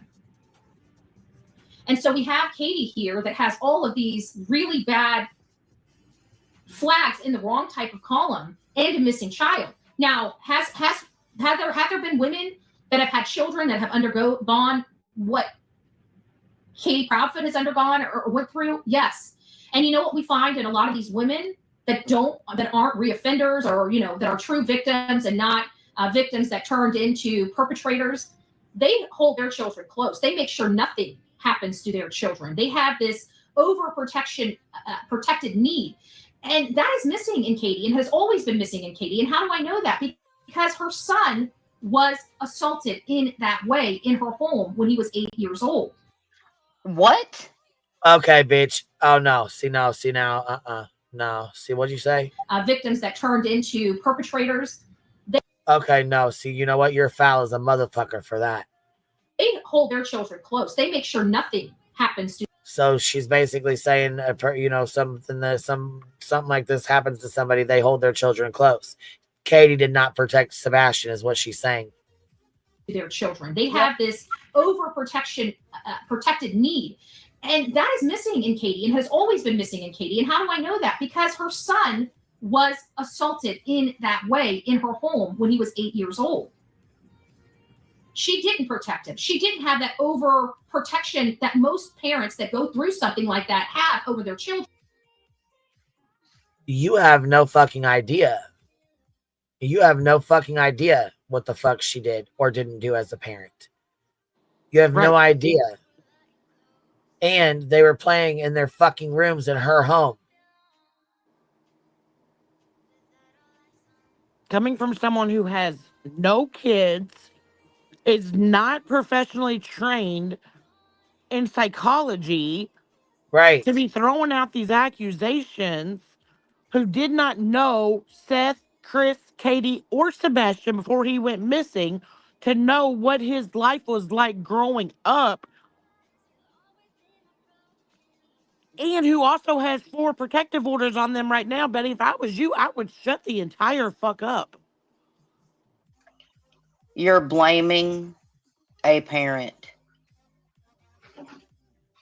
for abuse. Fuck, she has been. Shit, they've been calling her KK. And then Julie went live and said that Justin deleted all his videos on Katie and Chris and Sebastian. No, he didn't. No, he did not. He just stopped covering them. He just stopped covering Sebastian. So did Betty. They don't give a fuck. See, Sebastian's name doesn't bring numbers and views anymore. This woman literally has me feeling sick to my stomach. I can't. We knew this. This is just how it was with Michael Vaughn. As soon as the numbers dropped and we brought up Quentin Simon in that case, what'd they do? Left Michael Vaughn's and went straight over to Quentin Simon's. They stayed there until the numbers were done, dropped, and then that they went on and on for a little bit about it, and then boom, what'd they do? Moved on to another case. Sebastian's case was done and over with. What'd they do? Boom. The 2 kids, Lily and her brother, went missing in Canada. What's she been doing? Covering those. What's Justin been doing for 2 months? Covering them every day. Not giving a fuck about Sebastian, Seth, these lawsuits, none of this. They got lawsuits and they're in fucking Rico's. The Rico got fucking dismissed finally, thank fucking God.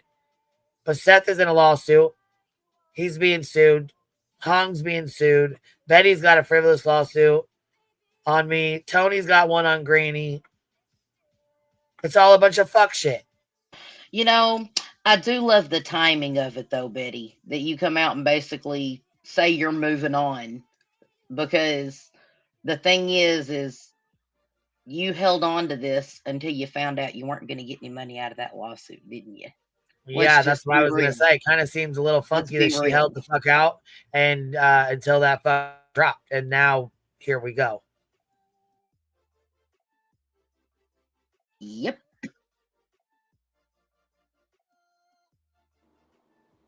Well, and just buckle up because she's nowhere near done in this conversation, I promise. Oh, girl, I know. I listened to half of this already. I got to about where the screen cuts. Yeah. Trigger about warning. Right where her fucking, right here where the picture meets the black part right there. That's about where I got. Yep. About 40 minutes into this fuck shit. Yeah. I was listening at 2 times the speed, so I didn't catch everything she said, but I heard most of it. Yeah, I mean, and she, at the very, very end, she's got some nerve to be speaking to the judge and everyone in Sumner County the way she does. That part there is a trip to me too. Girl. Fucking wild, man. You know, I totally get these people's paranoia with everybody watching them and always mad at them, and someone's going to hurt them with the foul crap that comes out of their mouth. I'm just going to say, I understand the paranoia. I really do. It's gross. They know they make people mad. I'd be paranoid too. Well, I'm going to tell you this right now. I think Beach has enough eyes on her with Clue, Trisha, Jay, Granny. You know what I'm saying? I'm about to start focusing my attention right back on this one right here. That protection over their children is because they know how easily it was done to them. And they want to make sure that is never, ever done to their own child. Yet, it happened to Katie, and she allowed it to happen to her young son. And that's There's something wrong here. So that tells me that she's not even paying attention to her son, or that she has this unnatural baggage hanging around her neck from what happened to her, because she thinks it's just life as normal. And that's a concern for me. So getting back to the night of February 25th, and this is kind of where, again, Mama Rissa, Hindsight, BMW Coop, and some of the commentary from Mob Crew is kind of really consolidated He's like, no, please don't. Do you hate us? No, but she's up to some slick shit, in my opinion. So I need to be focused back on her and what the fuck she's doing. Consolidated in and around. See, you know what? We've been fucking leaving her the fuck be and focusing on fraudulent little scammer flexer over here. Beach. Yeah, Betty's got some words for the quote hate channels coming up here too. She's got a lot to say in this short little 30 minutes. A little bitch. I know she does. Look, this was a whole hour of fucking bullshit that's spewing out of her mouth.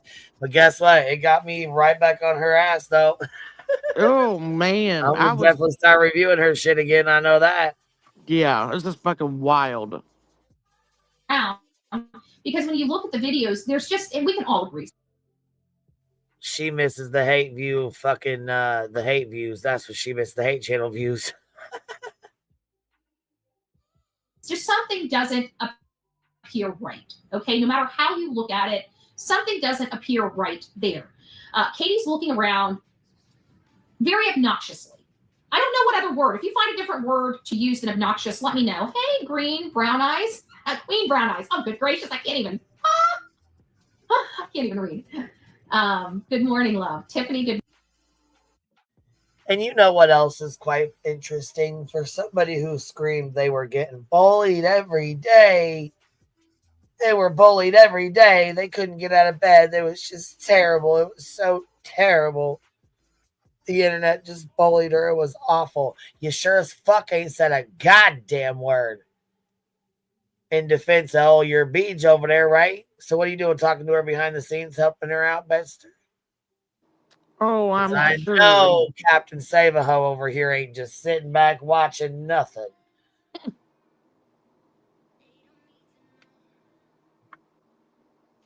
Yeah, Queen Brown Eyes is always in fucking Beach's chat. They share subscribers, so come the fuck on now. Don't sit here and act like, come on now. Right, this is bad. We need the mods. We need a fucking listen, we gotta have a panel. Receipts. I got the steaks and the receipts. I got the Mott's. I got the Mott's applesauce. I got the Mott's, folks. Listen, we got the transcript, which is the Mott's, folks. It's the Mott's. Oh, fuck. So now that we're we got the deposition transcript. We got the fucking Mott's. The real fucking Mott's. Crap. The Mott's that cost a lot. The lot Mott's. Oh, I cannot wait. The expensive Mott's. We got the serious fucking Mott's. Dolly, you better hide your head for a little bit, bud. What did you say? In that realm, you know. What did you just say? What was she doing? I said, oh, somebody better hang their little head for a little bit. Dolly. Oh. Is there, you know, we can, even if we disregarded, say, the yellow shirt or the yellow jacket guy or the phone, okay? If we even removed those two things out of the equation and just talked about Katie, Sebastian, and the green hoodie person, that's enough to raise eyebrows. If I had to, you know, if I had to think about it. She's in there. I mean, just think about what she served the frivolous lawsuit on. She said, she said, what was said? So something was said about somebody was sleeping with somebody on here that never happened. Mm-hmm. Wow, my Lantis. What do we got here? Oh, I think someone's current girlfriend might be a little mad. Well, my heavens. I wonder why JLR encouraged that lawsuit there. Is that why he paid for it? She was weird getting there. Did somebody tell a lie? Did somebody tell a lie and blame it on Queen Bee? Queen Bee's a liar. Kind of like Shimmy did. I was a liar with that too, wasn't I? Oh, this does not sound good at all. It's the fucking mods, bitch. It's the mods. She tosses this menu at her son. Remember, she was the one that was saying he had the best day ever, okay? We're not the ones that said, did he really have the best day ever? You know. All I'm saying is, did I really have to pay thousands of dollars for you to come out and just tell the truth? That's all I'm saying. Fuck. Damn. These are things that fell in our lap. We didn't know one way or another whether he had his best day ever. The only clue that we had a long time ago was when Seth saw Sebastian leaving the restaurant, and he says he didn't appear to be happy. That was his comment. And when I questioned him about that, he said, when we go out to eat, he's smiling. He's happy when we leave. He goes, he didn't seem happy. So we know that something was going on there, but we didn't know what. Then at night, steps in, start dealing with getting evidence in. And that's when the owners of that Texas Roadhouse decided to allow At Night Intelligence Agency acquire their footage from that night and analyze it. And portions of that had been released immediately. And I think the reason why they released it immediately was try to just see if anybody had anything, to provide or to find or locate other witnesses that were there that night. There were some reasons for it, but they still hadn't released the green hoodie person yet. They had talked about it and indicated that there was some type of communication between Katie and an unidentified individual. And we're like, what? And so we were all chomping at the bit, waiting to find out what in the world they are talking about. And soon we saw just the footage of the interaction around the vehicle, and there was no dispute. There was a lengthy conversation with someone at Katie's vehicle before they got in to leave. And she was obviously comfortable. Can you pause it? Wait, what? Betty, law enforcement received, reviewed everything they needed from that Texas Roadhouse video long before those clowns got involved. I can promise you that. Oh, and well before that. That video has been dissected, slowed down as slow as it can go, whatever.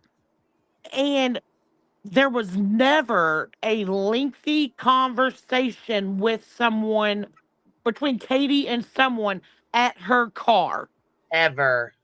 Show me the fucking proof that you have, that you're claiming and stating this as a fucking fact. Because you all, at the beginning, when this was first released, you all kept saying that transaction happened so fast. It was fast and only fast enough for a handoff to be made. Now it's a fucking lengthy conversation. You don't even know what in the fuck you're talking about anymore. But again, you want to try and sue someone stating that they're putting out misinformation about a case and hindering the investigation. That's why your ass just lost the first anti-slap in Pennsylvania, and you deserve it, in my opinion.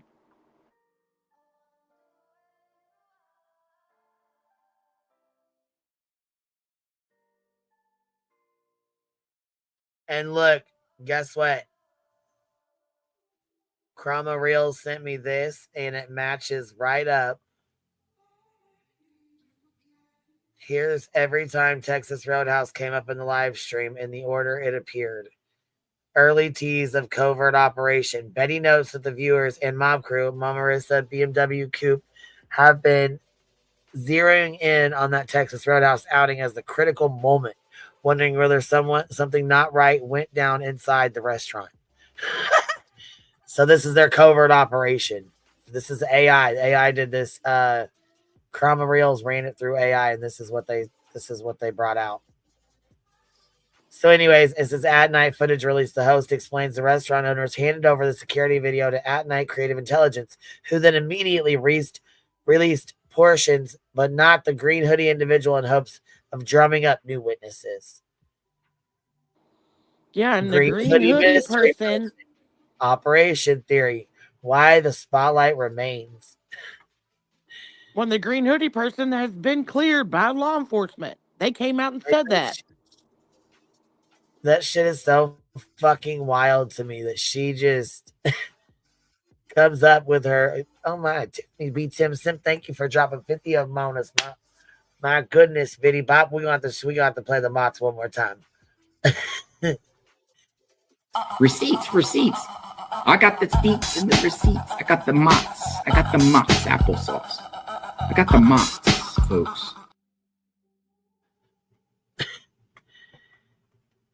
Damn, I've been missing small town girl on panel. I know Rocky Linden. She ain't been over here too much, but when we got BHB, she'll come tear her a new one. Tell her Listen, about herself. I haven't hardly been anywhere. Well, I haven't No, been on but any you be panels. busy. I was gonna say, I know you're busy though. Yes. We But got you can't ever listen. You can't ever miss a good Betty call out. I swear to you. God. Girl, I'm always I'm right in there the with you. car. Look, I'm right fucking there with you. I ain't been paying attention to her. Look, I like I didn't been needing to be. Should have been done paying attention to her.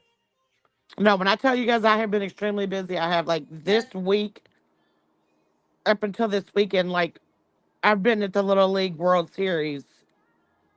And I mean Oh, it's hell just yeah. it's crazy. And we've advanced so far. We've advanced. That's what's up. Yes. Okay. There was a time when she put her hand on her car and kind of leaned on it, like they're having a conversation. I think her and Seth got into it, and that's where this came from. Because she has not spoken on them for so long. And then what's really odd to me is Seth went into Beej's fucking chat and said, "Am I allowed to be in here?" That wasn't him. What? Oh, it was a fake one or something? It was a fake account. That wasn't him. Okay, gotcha. Well, like that Brenda Stapleton on her on Beej's fucking Give, Send, and Go. That wasn't her. Everybody thought it was her, but she went over to Trisha's, I guess, and was like, "No, it ain't me." Yeah. So there's a bunch of people out here cloning a bunch of names and stuff like Right, that. trolling and doing stupid shit. So be careful, beware. Yeah. You know how like when you're standing up and you know the conversation is going to be a little longer, you kind of lean over, right? That is exactly what it seemed like. And it sounded like this conversation happened. I mean, think about it. If you ran into somebody you didn't know, or somebody is crouched between the cars, and you say, hey lady, what you doing? They're like, oh, I'm sorry. And they go past you and on their way. You don't have somebody sit there and have a conversation. And then you saw this white or gray shadow appear to exchange from one hand to another. And many people thought that they were exchanging some type of substances that they were going to introduce into Sebastian's system to make him sleep so they could get him out of there. But whatever we were seeing there seemed, now that we're overanalyzing, seems to be that there might have been a covert operation going on in that restaurant. And that's why Katie was so obnoxious in excitement and anticipation that this operation was about to take place. So going back to the conversation I had with Seth and him not believing Katie could harm their child. And then we go back to the comment that Mama Bear brought up the other day, well, a couple weeks ago. I am so confused. Has she actually seen the video? Yes. She's played it 100 times on her channel. Okay, well then where's all these imaginary people and handoffs coming from? They've been saying that there was a handoff. Her and Jaundice and all of them were saying that there was a handoff the very first time that they put that video out on a live. They all were trying to claim that. What? Wait. But before... Wait. They were trying There's to a say whole that group of people saying this? Yeah, they all said it before that there was a it looked like a transaction happened, but now that transaction happened and there was a lengthy conversation. Before it was like so quick. What? There's people that actually say this. Do they believe what they're saying, or are they gaslighting? What's going on? Are they punking? Are they kidding? They got to be kidding, right? These people really think that there's all that in that video. Man, yeah. They are on the good crap. They are on some good crap. That is, whew. No, I'm not drunk. I'm just absolutely amazed at what she's saying. Like, my mind is blown. I've seen the video, so I'm sitting here like, where's all this coming from? You know what I mean? This isn't even nowhere near the worst of this video yet. I haven't watched Betty in over a year. All right, here we go. A few weeks ago now. about Chris's statement, his odd statement, when Sebastian or Seth told him that him and Sebastian had worked the issues that they had for the online school, and they were. Oh, really? Daisy Duke, Dog's official YouTube deleted all of Sebastian's videos. All the Roadhouse content is gone. Oh, wow. Whoa. Damn.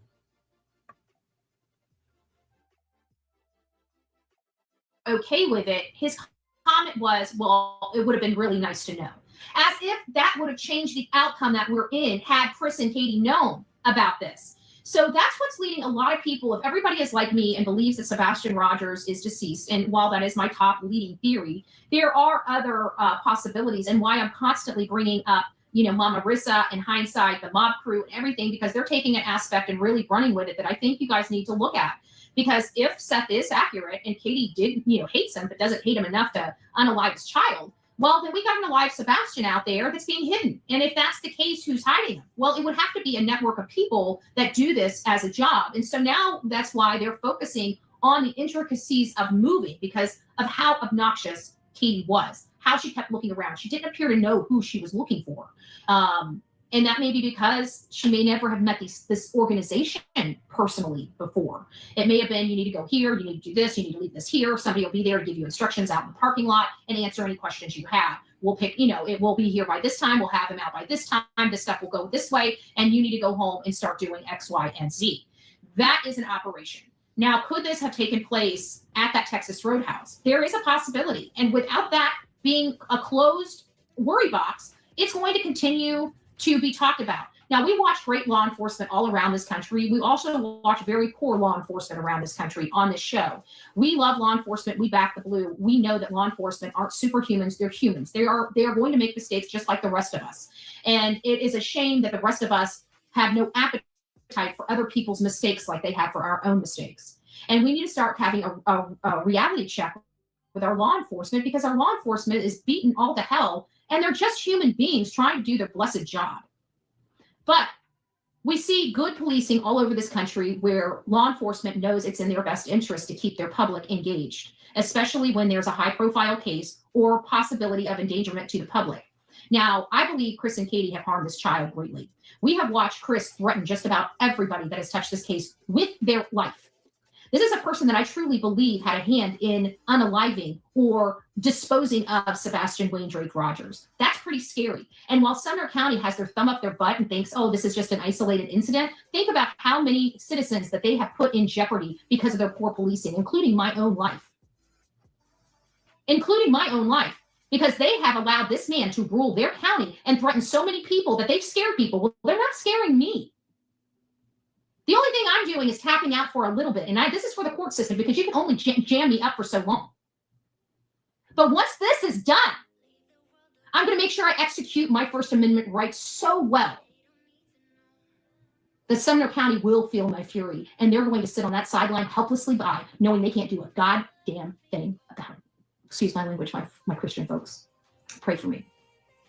They're not going to be able to do about it. Just sit there and make sure that I'm protected while I execute my rights. And I'm going to do it so wonderfully. And it's going to be my middle finger to that top brass. But I'm a patient woman. And they know. They now know that not only am I patient, but I'm very smart. Okay. So we're going to be, when we start scaling this back up, we're going to scale it up very, very big. And I hope you guys understand what the issues are going on. But Chris and Katie Proudfoot. Christopher Proudfoot. Let me see if I got a picture of him somewhere. We want to make sure that he's well known here, since he thinks that he has the right to violate people's constitutional rights. Let me go ahead and just make sure everybody knows who I think the murderous assholes are. And I'm going to keep saying that. I know it hurts Seth's feelings, but I don't really give a crap at this point about Seth's feelings when it comes to these pieces of shit. His feelings take a back seat to me being disrespectful and nasty to them on my own show. The only way they're going to see it is if they come over here and see it. This piece of shit. There's one of them. This is Katie Proudfoot. And from what I understand, she may still work for Brink's security system. A security system could possibly have a murderer going into their companies, their customers' homes. A potential murderer. I don't know of any company that I would risk a lady going into somebody's home that could potentially be a murderer. I mean, I don't know. I think Brinks needs to answer for that. I'm not going to ask them. But this is one of the pieces of shit right here. This right here is hashtag Katie Proudfoot. That works for Brinks security systems. She installs security cameras. You know, those weird things that they just didn't seem to have around their house the night that their son disappeared. But just like that, they appeared at their house all over after he disappeared. I think this woman harmed her child. It is, in my opinion, that she may even have murdered her kid. And in my opinion, if she murdered her kid, she either beat the shit out of him or strangled him. And in my opinion, that optimism shirt with that perfect thumbprint right there on the neck, it is in my opinion that this crazy bat of a lady, hashtag Katie Proudfoot, is the one that placed that bruise there. But again, my God, what a dumb bitch. Oh, Betty, you know, in your opinion, doesn't work so well when you have a protective order against you from said person. You're not even supposed to be mentioning their fucking names or Sebastian's. Yeah. Sheba said 5150. Tiffany B. Tim Sims. Well, Dog is featured in a new documentary series on Paramount, and he can't have the green team associated with his name right now. Well, that's really crazy. I'm surprised Paramount took him on while he was in the middle of a RICO. A RICO they probably knew nothing about. Interesting. Ooh. Well, I wouldn't blame Granny or Barbecue if they were to, you know, make sure Paramount is well aware in case there is any kind of, you know, backlash that might come from it, just so they're well aware. that's my opinion. But I'll never change. Just my opinion. Just my opinion, you know. Do your own research, form your own opinions. My stance until Sebastian is home safely, that this bitch right here is not a murderer. I've given everybody ample opportunity to prove me wrong, and not one person can give me one scintilla of proof that this bee here didn't hurt her son. And nobody has been able to even provide me one scintilla of proof that she wasn't out there in that yard. You're a fucking nobody that no one has to prove shit to. What the fuck? That pendulum swings both ways. Like nobody proved me any different. Nobody has to. You're a nobody loser. Why the fuck you knowing who's got to prove shit to you? Who the fuck even are you, bitch? What? They ain't got to prove shit to you. They ain't got to fucking speak to you. They ain't got to tell you shit, bitch. Who the fuck are you? A nobody. I provided, actually Nick Barris did, provided that there were people out there. It's coming from their house because they just so happened to have a son missing the next morning. But we're not supposed to say 1 + 1 = 2. It's all says 1 + 1 + 1 + 1 = 4 OPs on you by this family. If you do not grab a screenshot of her right now. What? I said, if you do not grab a screenshot of her mouth right now. Bitch, I swear to God, we have the perfect fucking screenshot.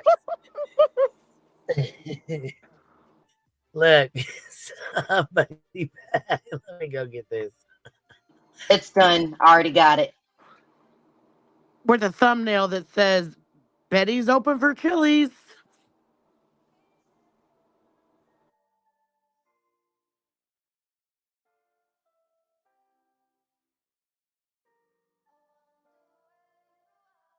Pause game on point.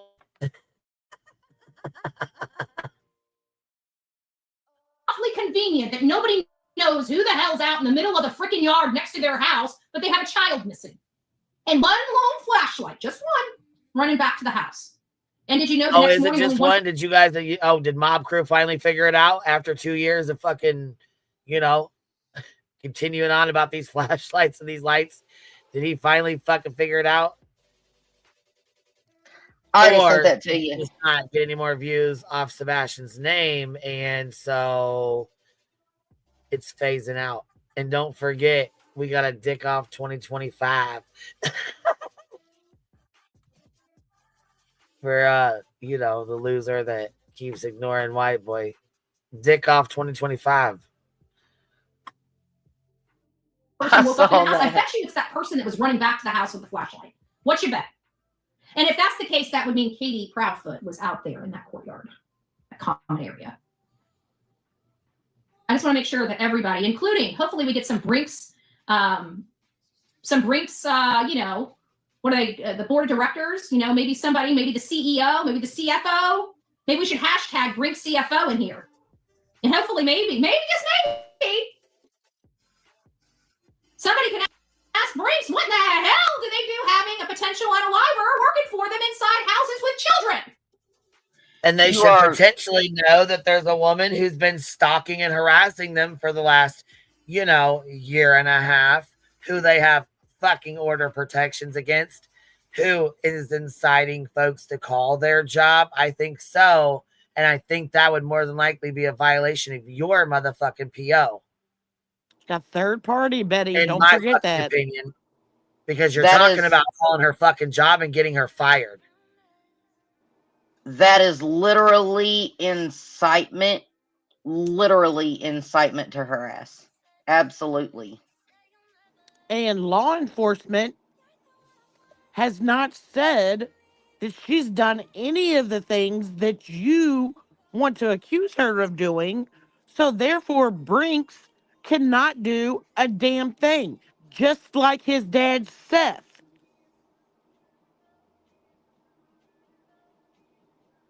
He hasn't been this accused. This is a fucking backfire big fucking time.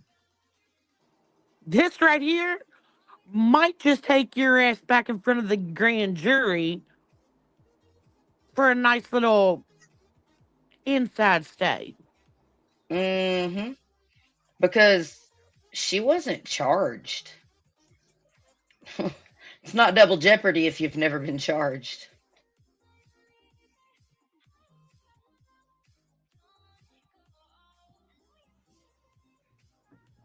Just saying. Just saying. Because I'm telling you, if I found out Brinks put my life in jeopardy or my children's life in jeopardy by having somebody that could have possibly murdered their child up in my house, I would pity any local employee around my community. I would actually pity. Oh, is that so? Is that so? I don't believe it. I'm going to call your bluff. The local Brinks office around my community, because I will go in there. Call him. Matter of fact, go in there. Matter of fact, that'd be the best thing for you to do is go in there so you can be on camera like the dumb bitch you are. Matter of fact, take your fucking big back little ass in there, bitch. You would have a loud screaming, how dare you, MFers, blah, blah, blah, blah, so much. Do it. We want that shit on camera. We want, do it. Fucking do it. Do it. Do it. Because while you're sitting your ass in fucking jail, we're going to play the fuck out of that. So that the law enforcement will come and I'll be like, they put me in jeopardy. They put my family in jeopardy. This is how are you fucking serious?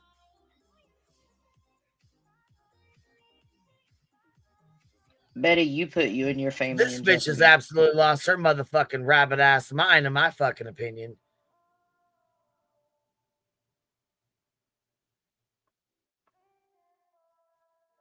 This fucking bitch is insane, in my opinion. Cancel my service. Cancel my service. You don't even have a service because you're broke as fuck. But anyways, what? I would agree with you about that comment. She's lost her mind, but Queen B, you gotta have it to lose it. I mean, right, KDK, she been gone. She been fucking gone. There's ADT. There's plenty of them out there. Simply say, we don't need Brinks. If this is the best Brinks has got, we don't need Brinks. We don't need Brinks. Let's keep going back. Let's keep going. I think we have one of the POS. I wonder if we got him in the. Oh, the baby one. Do we have the baby one? That's perfect for hashtag Chris Proudfoot. Let's see if we can find the baby. Oh, maybe what the hell is this? Please tell me, because that surely looks like a face on top of that. And it surely looks like a face down at being held. It surely looks like a blob on the fucking screen that your crazy fucking ass is making shit up in it. Again, kind of like the same shit you did with fucking old lady bird fucking free bird over there. Kind of like that, right? Those fucking images that you and Justin made with that fucking weird ass bitch and tried to pass them off, kind of like that. That's kind of like what this reminds me of. Those weird ass fucking images you made up. That weird shit. Because this right here is exactly why no one takes Betty seriously. And this is why she has no contacts when it comes to law enforcement because of this fuck shit right here.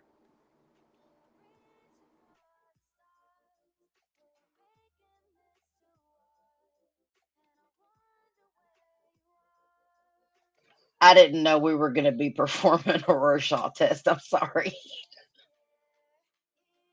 What does she see in this? What does she see in this? She says she sees someone carrying someone to an unknown car. All Really? while law enforcement has come out and said all cars in the neighborhood that night have been accounted for.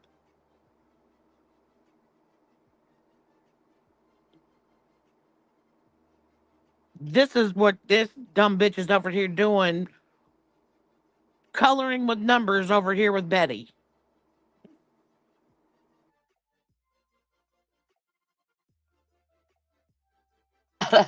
I'm sorry. Maybe I have something going on mentally. I don't see a car. I don't see any people.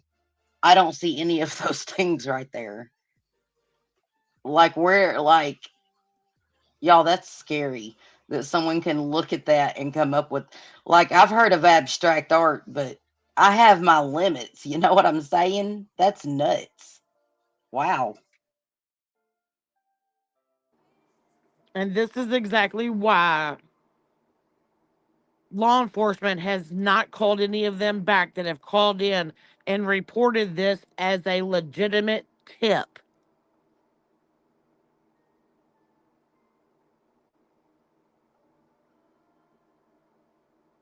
But she wants to be taken seriously out here. She wants to claim that she's this perfect child advocate and is growing. Betty, the whole time I've known you, your sub count has been within 1,000 of what it is today.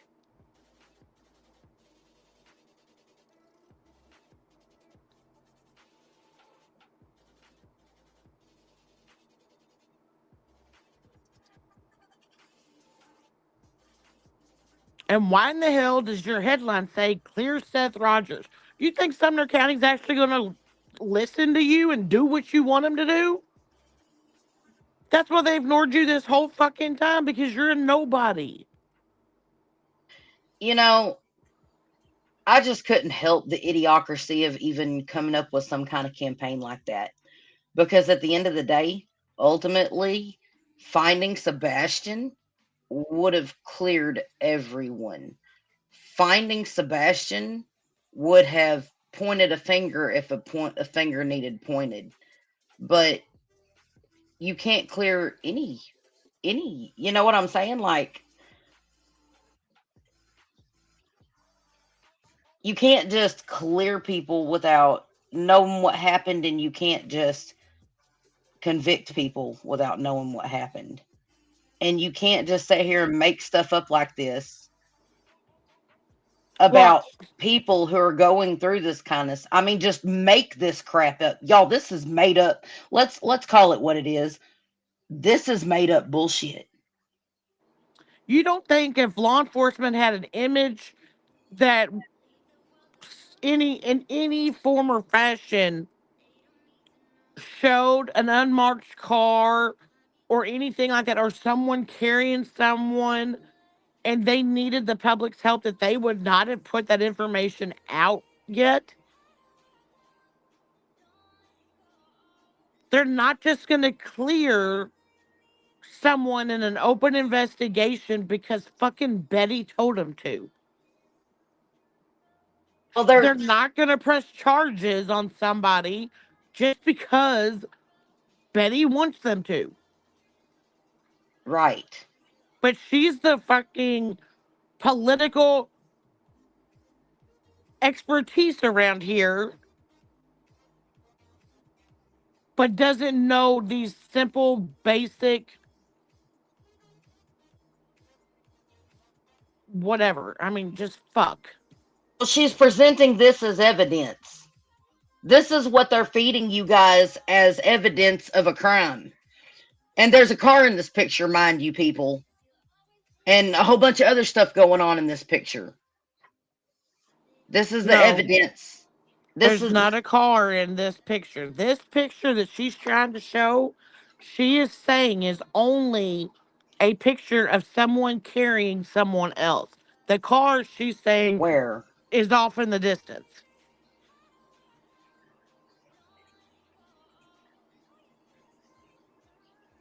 That looks like an inverted image of a coffee stain on a counter.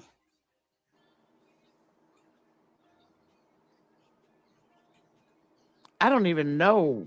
I mean, it looks like nothing to me. Like someone colored it a brown rabbit with white.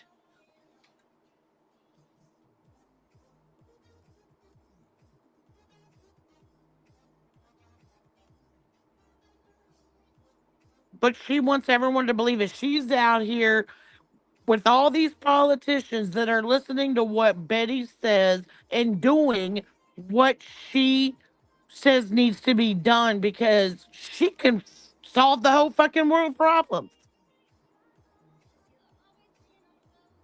But she hasn't found not one missing child. She has not helped law enforcement in any way solve a case because she's not qualified and trained to do so. So law enforcement is not out here watching Betty's lives or listening to anything she has to say because she has no credentials. Nothing.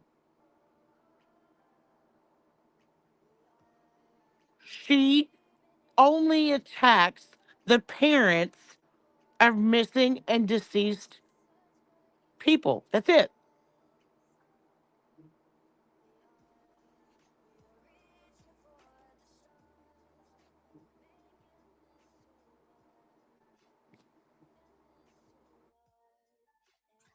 I just Crab figured Cheese, is you up here? Yeah, what's up? What's up, man? I just got your message, bro. What the fuck? Can you email me that video link or whatever, and I'll play it. Yeah, yeah, I just got you got to send it to the email. You want me to drop it in the back? yeah, if you don't mind. Well, y'all up too, man. I seen this. So, is there not an unedited version of this photo? Because that's altered as hell. Oh, she's got a million in one of these photos. I mean, she even at one time screen recorded how she put this together and put Chris's picture like up in the sky on her image saying, yep, that's Chris. There he is. And she showed her whole damn files and everything on her phone while she did it.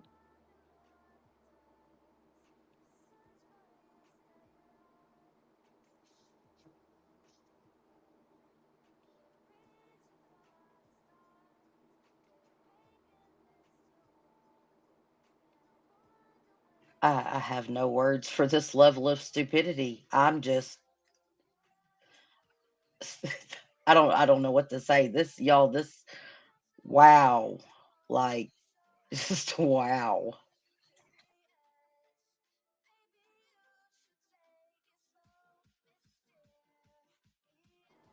Steven, are you still up here? I don't hear you.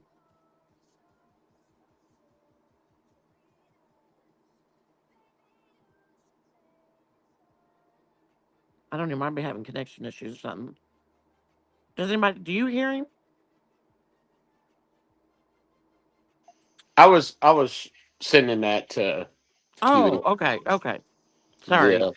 No, but she said something about like the family and her family or something like that, and if this is this, but what about all the, like Don?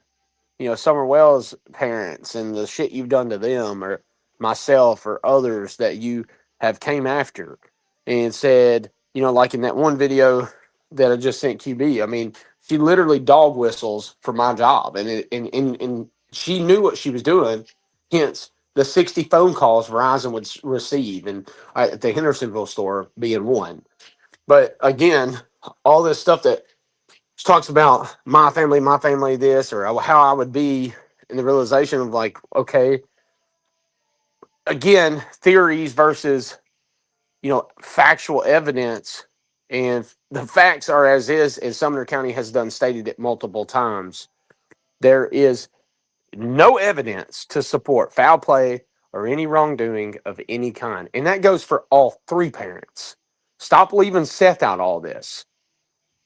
Well, Like if right, you're you're gonna look at them, look at all three. but Betty Right, but now. whenever but hold on a second, I want to say something. But the problem was whenever people finally started seeing Seth and reviewing his interviews and stuff, and I can say this because I was one of those creators that did get targeted. You got targeted. They tried taking your channel down, typing slurs in chat and stuff. Yeah. Yep. But They attacked now, anybody that tried actually covering the case in its entirety whenever it came to reviewing Seth. And that is the truth. I was one of those creators. Oh, I know that. I mean, I literally was so I was on that side helping. The moment I started to back up and seeing after I talked to the major of the criminal division, Tim Bailey, before he actually just recently retired. Hope he has a great retirement.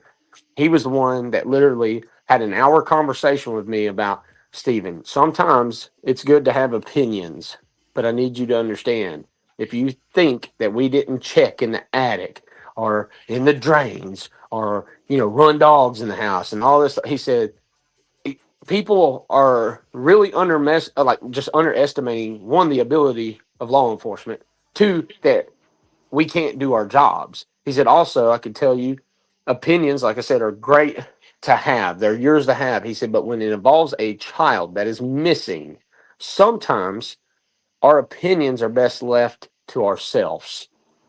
And man, Tim Bailey would be the person that would teach me a lot of things. I have over 3,000 hours legitimately on 4K searching for this young man. Spent an entirety of a year doing it. I have lost my career. I have lost everything. I have dealt with these people are very dangerous, and nobody and it's crazy to me that how, and I say nobody, and when I talk about nobody, this is law enforcement, things like, when is it enough that you step in and say, okay, this has gone too far? And that's the one thing I will say that does irk me about Sumner County. That at some point, when do you step in and say, cut the BS? well, and I agree with that to an extent, but I also feel like Sumner County, and this is just my opinion, I have no idea, but that they have told people not to believe rumors and speculations, that it's actually hurting the case. And in my They did. opinion, that is all that needs to be said about that. Because if they actually came out here every time,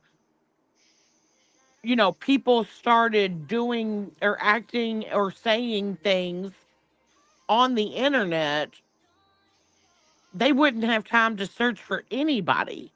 No, no, but here's the point though: when you've got somebody so pushed to the corner that they're fixing to end their life, it's like you two rights don't make a wrong, and I agree totally what you're saying. They absolutely did say it. They said it more than once, actually. And it's like I do, and I see what you're saying.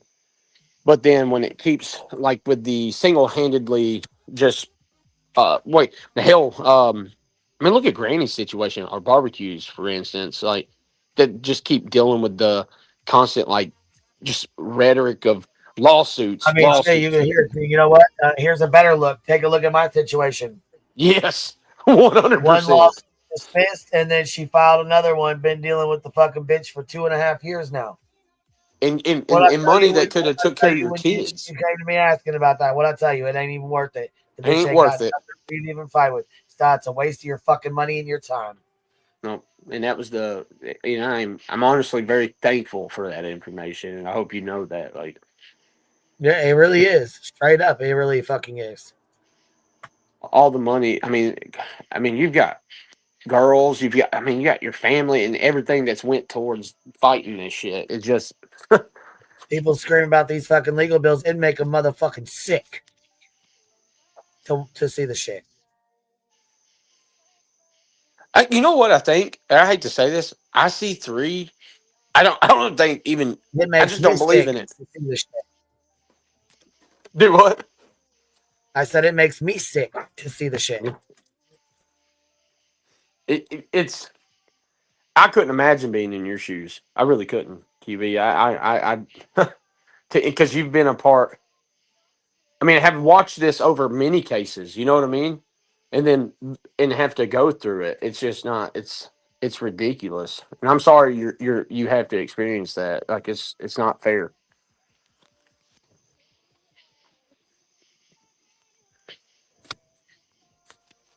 None of these creators that are being targeted in these lawsuits, well, I'm going to speak on the behalf of the creators I respect and I pay attention to, and that's going to be Queen Bee and Greenie.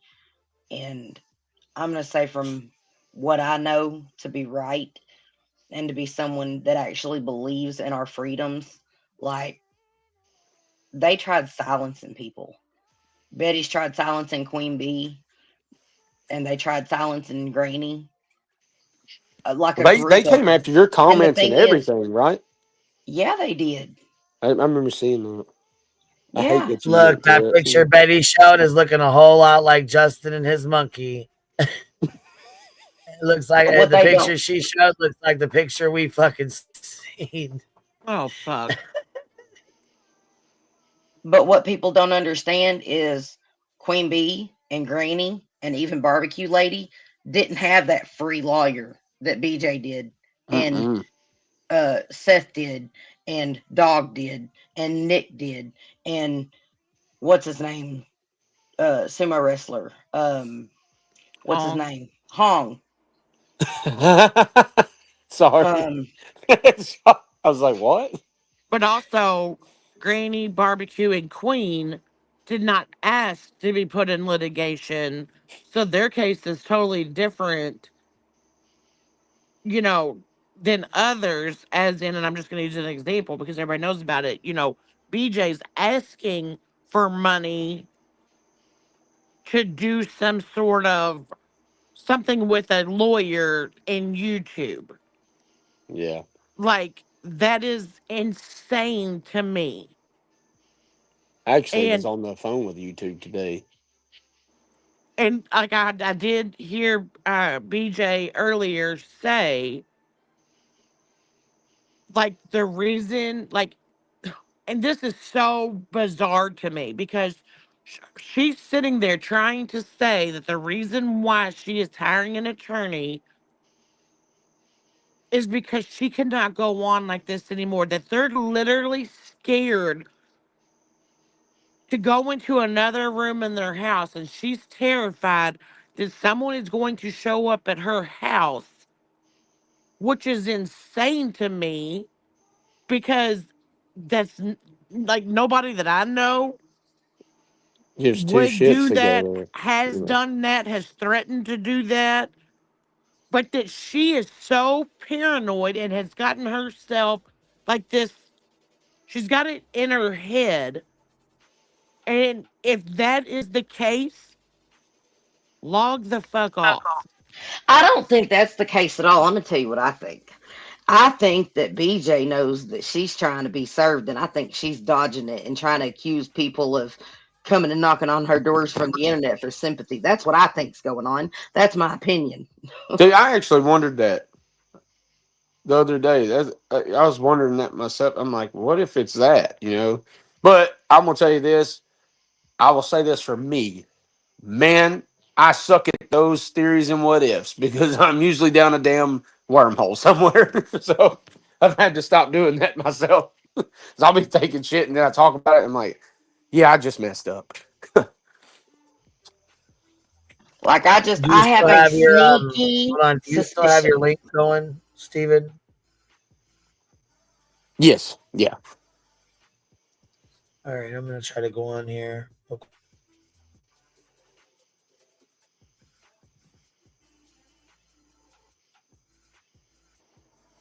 And I think Can you put it in the back? That'd be, matter of fact, that'd be a little easier if you want me to share it in the chat. Nah, hey, Drop it look, for me. Queen. I mean this when I say this. You like it'll get out Well, there, I'm and if going it to takes, either way, but it'd be easier if you could just put it in there for me instead of making me go find it. okay. I'm just being honest with you. I'm gonna do it anyway, so you might as well just fucking put it back there. But I'm gonna go look. I'm gonna go find it anyways because I got it fucking saved. I just don't remember where I saved it, so I'm gonna have to go tinker around and find it. But I will find it. I will do that so you don't kill me. Yeah, because I was gonna say I'm gonna tinker around with keeping on looking for it, but I'm gonna find it I either way. You know what I'm well, I saying? mean, look. I ain't trying to get on But the that shit bad she side. just pulled right there, like, well, somebody should notify Brinks and let them know. That's the same bullshit she said about you, and then next thing you know, boom, you lost your fucking job. Yep. Give me 1 second. I'll be right back. I just watched that fucking video and that pissed me right off. Can't even lie about it. That pissed me right the fuck off. I just want to hop up and say real quick, as far as a certain person being paranoid, that people are coming to her house and she can't walk room to room and they have weapons in each room and she has to leave the house with 2 weapons and all that bullshit. All that's absolute bullshit. She ain't living like that. I'm sorry, she's not. She's saying that so she instills fear into her simps that sit there in her chat and say, I don't even go over there and watch. I just sit right here with you and listen to your every word. I don't listen to anybody else. And here's my money. I can't afford medication, or I'm on a fixed income, or I'm on disability, or I've had surgery, or whatever it is, whatever the prayer is that I've had in your chat. Yeah, I'll just give you money. Because I have to instill, because I have to, everything that she does, everything that she fucking lies about, it's always something about fear, making her people fearful of real life, that we're doing real life things over here. I made a comment in a chat and said it publicly and don't give a fuck and stand on it, that where I was going to come for reality's neck and talk shit on the internet because she involved my name in that Monday Night Live thing. I gave her a pass wondering about IQ, but if you can sit up there and talk big shit, then you can take big shit. And that's what I said. And she turned that into that I was going to go real life on reality. She has to put that fear into her people. If she was really worried, she would go to a hotel, she would get off the internet. Either she's a piss poor woman and she don't give a fuck about her family, she truly believes this, or she's lying to her subs. Well, and in my opinion, the stuff that she has said about other people on this platform could cause more harm to those people than anything anyone has said to and about her.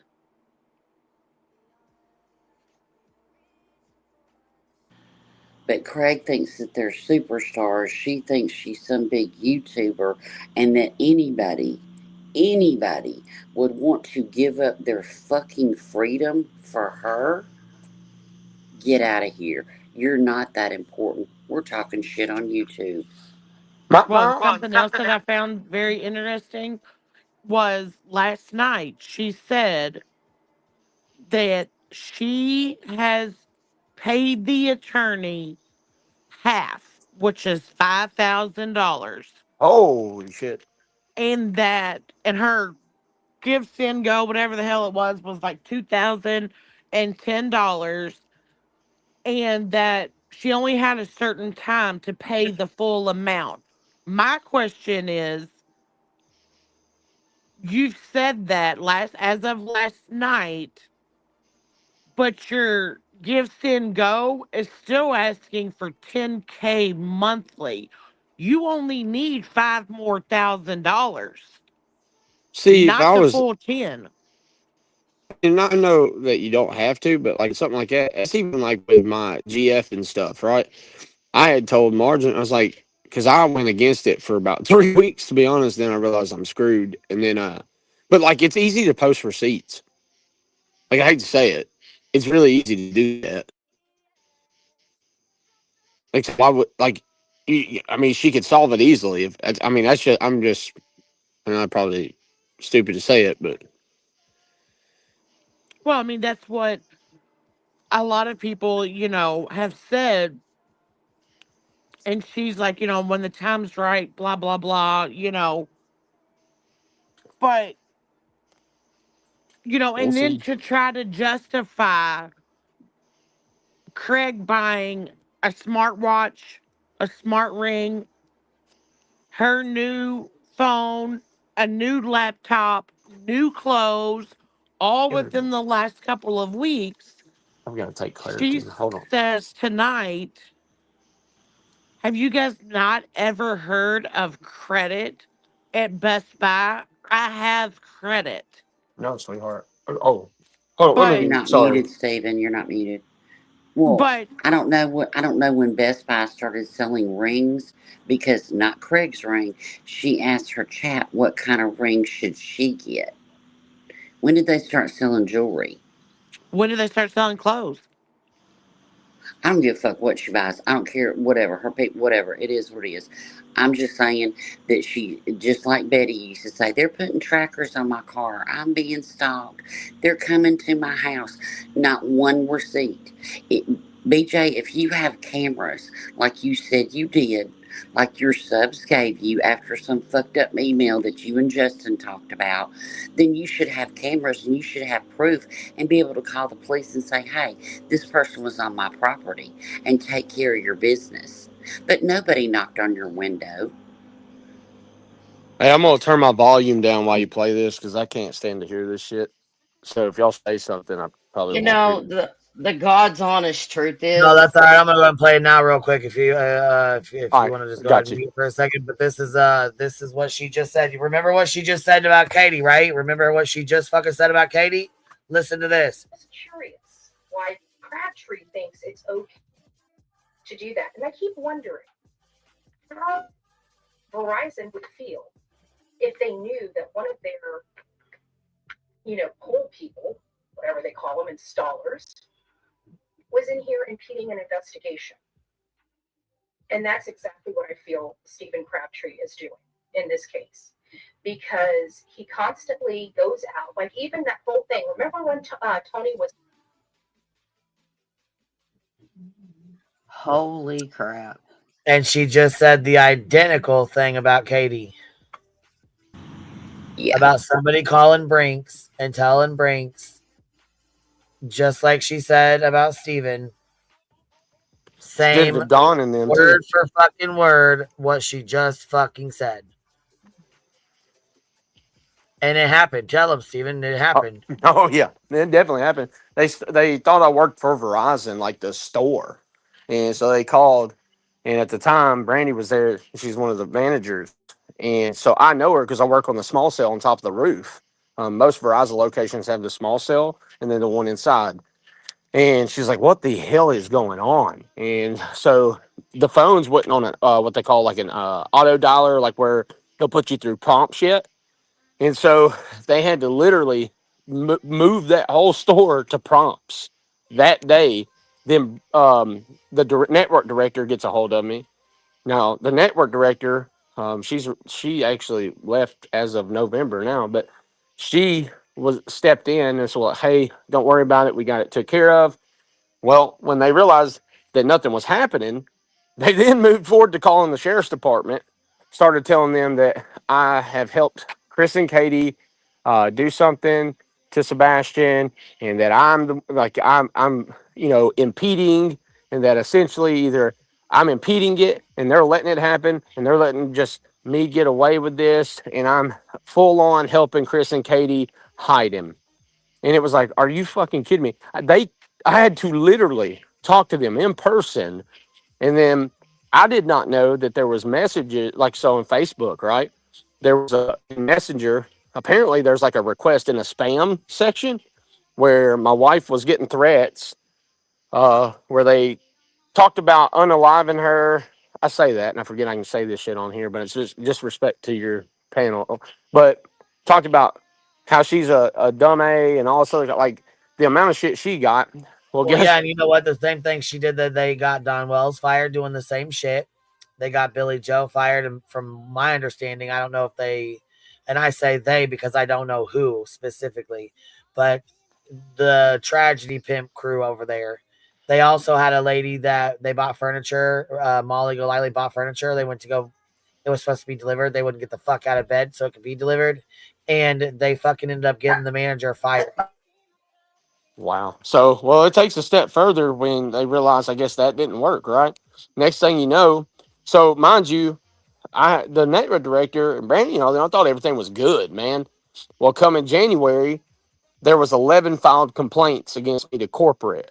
Francisco Baldo, which I don't give a shit to say his names because I feel like what they did was protect their image. But again, I had to talk to him, which was the main sourcing manager in Ireland. That's how high this went up, all the way to Ireland. Had an email from him asking if I could jump on a WebEx meeting with risk management team from VZ, which was Allison. Next thing you know, they're telling me, hey, this is what's going on. So I had to get my attorney Perry Craft involved, had to get a certified letter stating that I wasn't doing anything, that all I was doing was searching. Then we go into another meeting. This is this first week after the kids go back to school in January. And then I'm sitting there on this WebEx meeting for the number 2 meeting where they proceed to tell me, well, we're worried about your safety. What if you're out on site and they find you and all this other stuff? And then it was, oh, hey, there's also a social media clause that's in the middle of your contract, that you're supposed to use PR. And here's the thing. They have filed these complaints, although I have done everything necessary to show that it wasn't what it was, that they felt due to the stunt is what she called it, that it wasn't a good business relationship between me and VZW anymore, and they were going to have to terminate my contract. Now, $1.5 million in maintenance tickets, and then a $1.7 million maintenance ticket year. And the crazy part is like, I've seen things like, oh, Steven didn't pay his guys or he didn't do this. That's all a big lie. There's only 2 people I can tell you that ever happened to, and it wasn't like that. It was at the very end when I didn't get my safety equipment back. And he finally returned it, I think like a week before Christmas. And the other one was a subcontractor that I sub to, that my MSA contract with states that if I have to go back for any reason, like saying if you're doing a build and it takes 4 or 5 days, and you blotch that, and I have to take my crew and go out there and fix it, then you lose a percentage of what the full PO would have been, because my guys are having to go back and fix it. But that's about the only thing that ever happened. And then you hear all this other shit. Like, I've heard that I'm in a lawsuit with VZW, which is hilarious. Nope. The only lawsuit I have is one from investors that one person that I won't speak on, who if is owed anything, is because how we did it. And that was because he was put on payroll. Probably about 4 months into that. The other 2 have been paid back. They just feel like they're owed more. I've got the money orders from it. One being 40 grand and another one being 50 plus shit, another 23. So I mean, it's just ridiculous, man. And I have to say this. I think people think it's easy for somebody with a record to get a job that constantly gets thrown in my face all the time. That, oh, I'm still this person or this. It's like when JLR, he did dox me. I will say JLR actually came back out and apologized for what he did, and I'll never forget that. Now, again, doesn't take away from everything that happened though. It was like, dude, I've never seen in my lifetime. This is my fault for being so naive, not thinking that the internet could go real life. I was like, oh, it's on the internet. People just talk. And all the hell, man, there's some really fucking crazy people out there, dude. And I'm talking on a level that I can't even, it's hard for me to comprehend.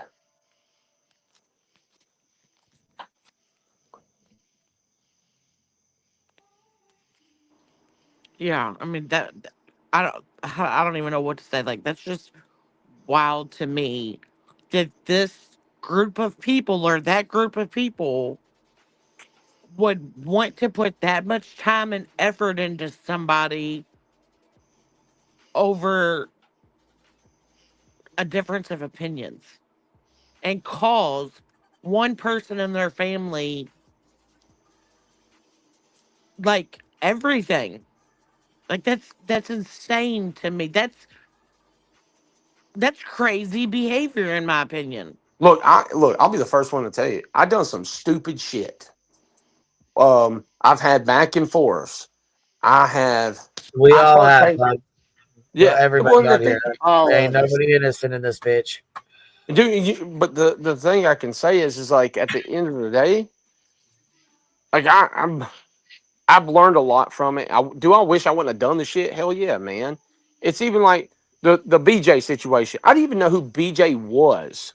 Yeah, And but you then know what's really fucked up is like, for example, you gave Salty's bitch ass $1,000, and now you're fucking sitting on your ass and ain't got fucking, you know what I'm saying, shit to fucking, you know what I mean? And the yeah, bitch ain't nah. getting nothing back, ain't offering to pay you back, ain't threw you nothing back. It's motherfuckers like that just irritate the piss out of me. Yeah, I sent you all the photo, like what Yeah, I I was. fucking seen it. I didn't even want to look through it because I already knew I was gonna get fucking irritated over it. Yeah, But I I did wish anyways. I tried to help a lot of people that I could, man. Like the thing was, is like I was very fortunate. I was very thankful to own my own business and do cell phone I know, cards. and look, I understand you didn't help them to get money back from them or whatever. You didn't expect anything from them, and that's not what I'm saying. I understand you No, I didn't. You know. gave it to them to help. I get that, and I understand that. I'm not saying anything about that. What I mean is, now that you're in a tough spot, these motherfuckers should have been the first motherfucking ones to turn around and be like, "Oh, hey, thank you for helping me out when I was down and out. Here you go. Here's a couple $100. I ain't got much, but here's a little bit, or whatever the fuck they give. It doesn't matter." Dude, I don't know if I sent it to you the other day. I'll send you something. It's not to make you mad, but I'll I'll send it later when you're getting. Just read it when you get off, and it's almost I don't know. ironic. It just irritates me. I guess I was fucking raised differently. I don't know. No, because you're real. That's the difference. You're a real person, man. Like you're real. You keep shit real. I mean, dude, you've had. I've told people this all the time. I was like, one thing I really respect about QB, man. She didn't fucking beat. She wasn't easy on me, dude. When she had a question, she'll fucking come to me, dude. You're like, yo, what the fuck? What is this? So, Yeah, I mean, yeah, you for got to sure. respect it. I know it's really fucked up. You know, I don't know. Some real fucked up shit that goes on in these motherfucking streets. That's for damn sure. I know I'm over the real life shit. I know that. Yeah, that's facts, man. The thing is like everybody's like, oh, you can report to IC3 or you could do this. Dude, I spent an hour and a half on the phone with It ain't YouTube. doesn't fucking make a goddamn difference. It don't Not fucking at make it. all. I really don't They think can people give a watch that. motherfucker less. You know that? I don't think people monitor that shit, to be honest. I I don't think think it's they do just either. I there. don't think they give two fucks. I mean, they don't really give a fuck. Oh, you had trouble on the internet. Oh, you got your feelings hurt. Oh, somebody fucking attacked you. Oh, you lost your job. Oh, we don't give a fuck. Figure it out. That's It's what it's like. It doesn't matter what you send to them; they don't give a fuck, and that's the response you get. The same fucking generic ass bullshit response every time. I had a lot of joint because that's a joke. Shit. I wish I would. I wish I could do that. To be honest with I'll you. start rambling the fuck off and giving everybody a piece of my mind. So let me just chill. They call me Peaky Blinders when I do that. I'd be looking out the window and shit. And you know that usually that's the other one. Nope. Hell no. We'd have me looking out the blinds 24/7. Yeah, I ain't doing all that. I'm too fucking lazy as hell, especially when I'm high. Nope. No. I do. No, shit's fucked up. And then losing our hive member Heather B. You know, I don't know, man.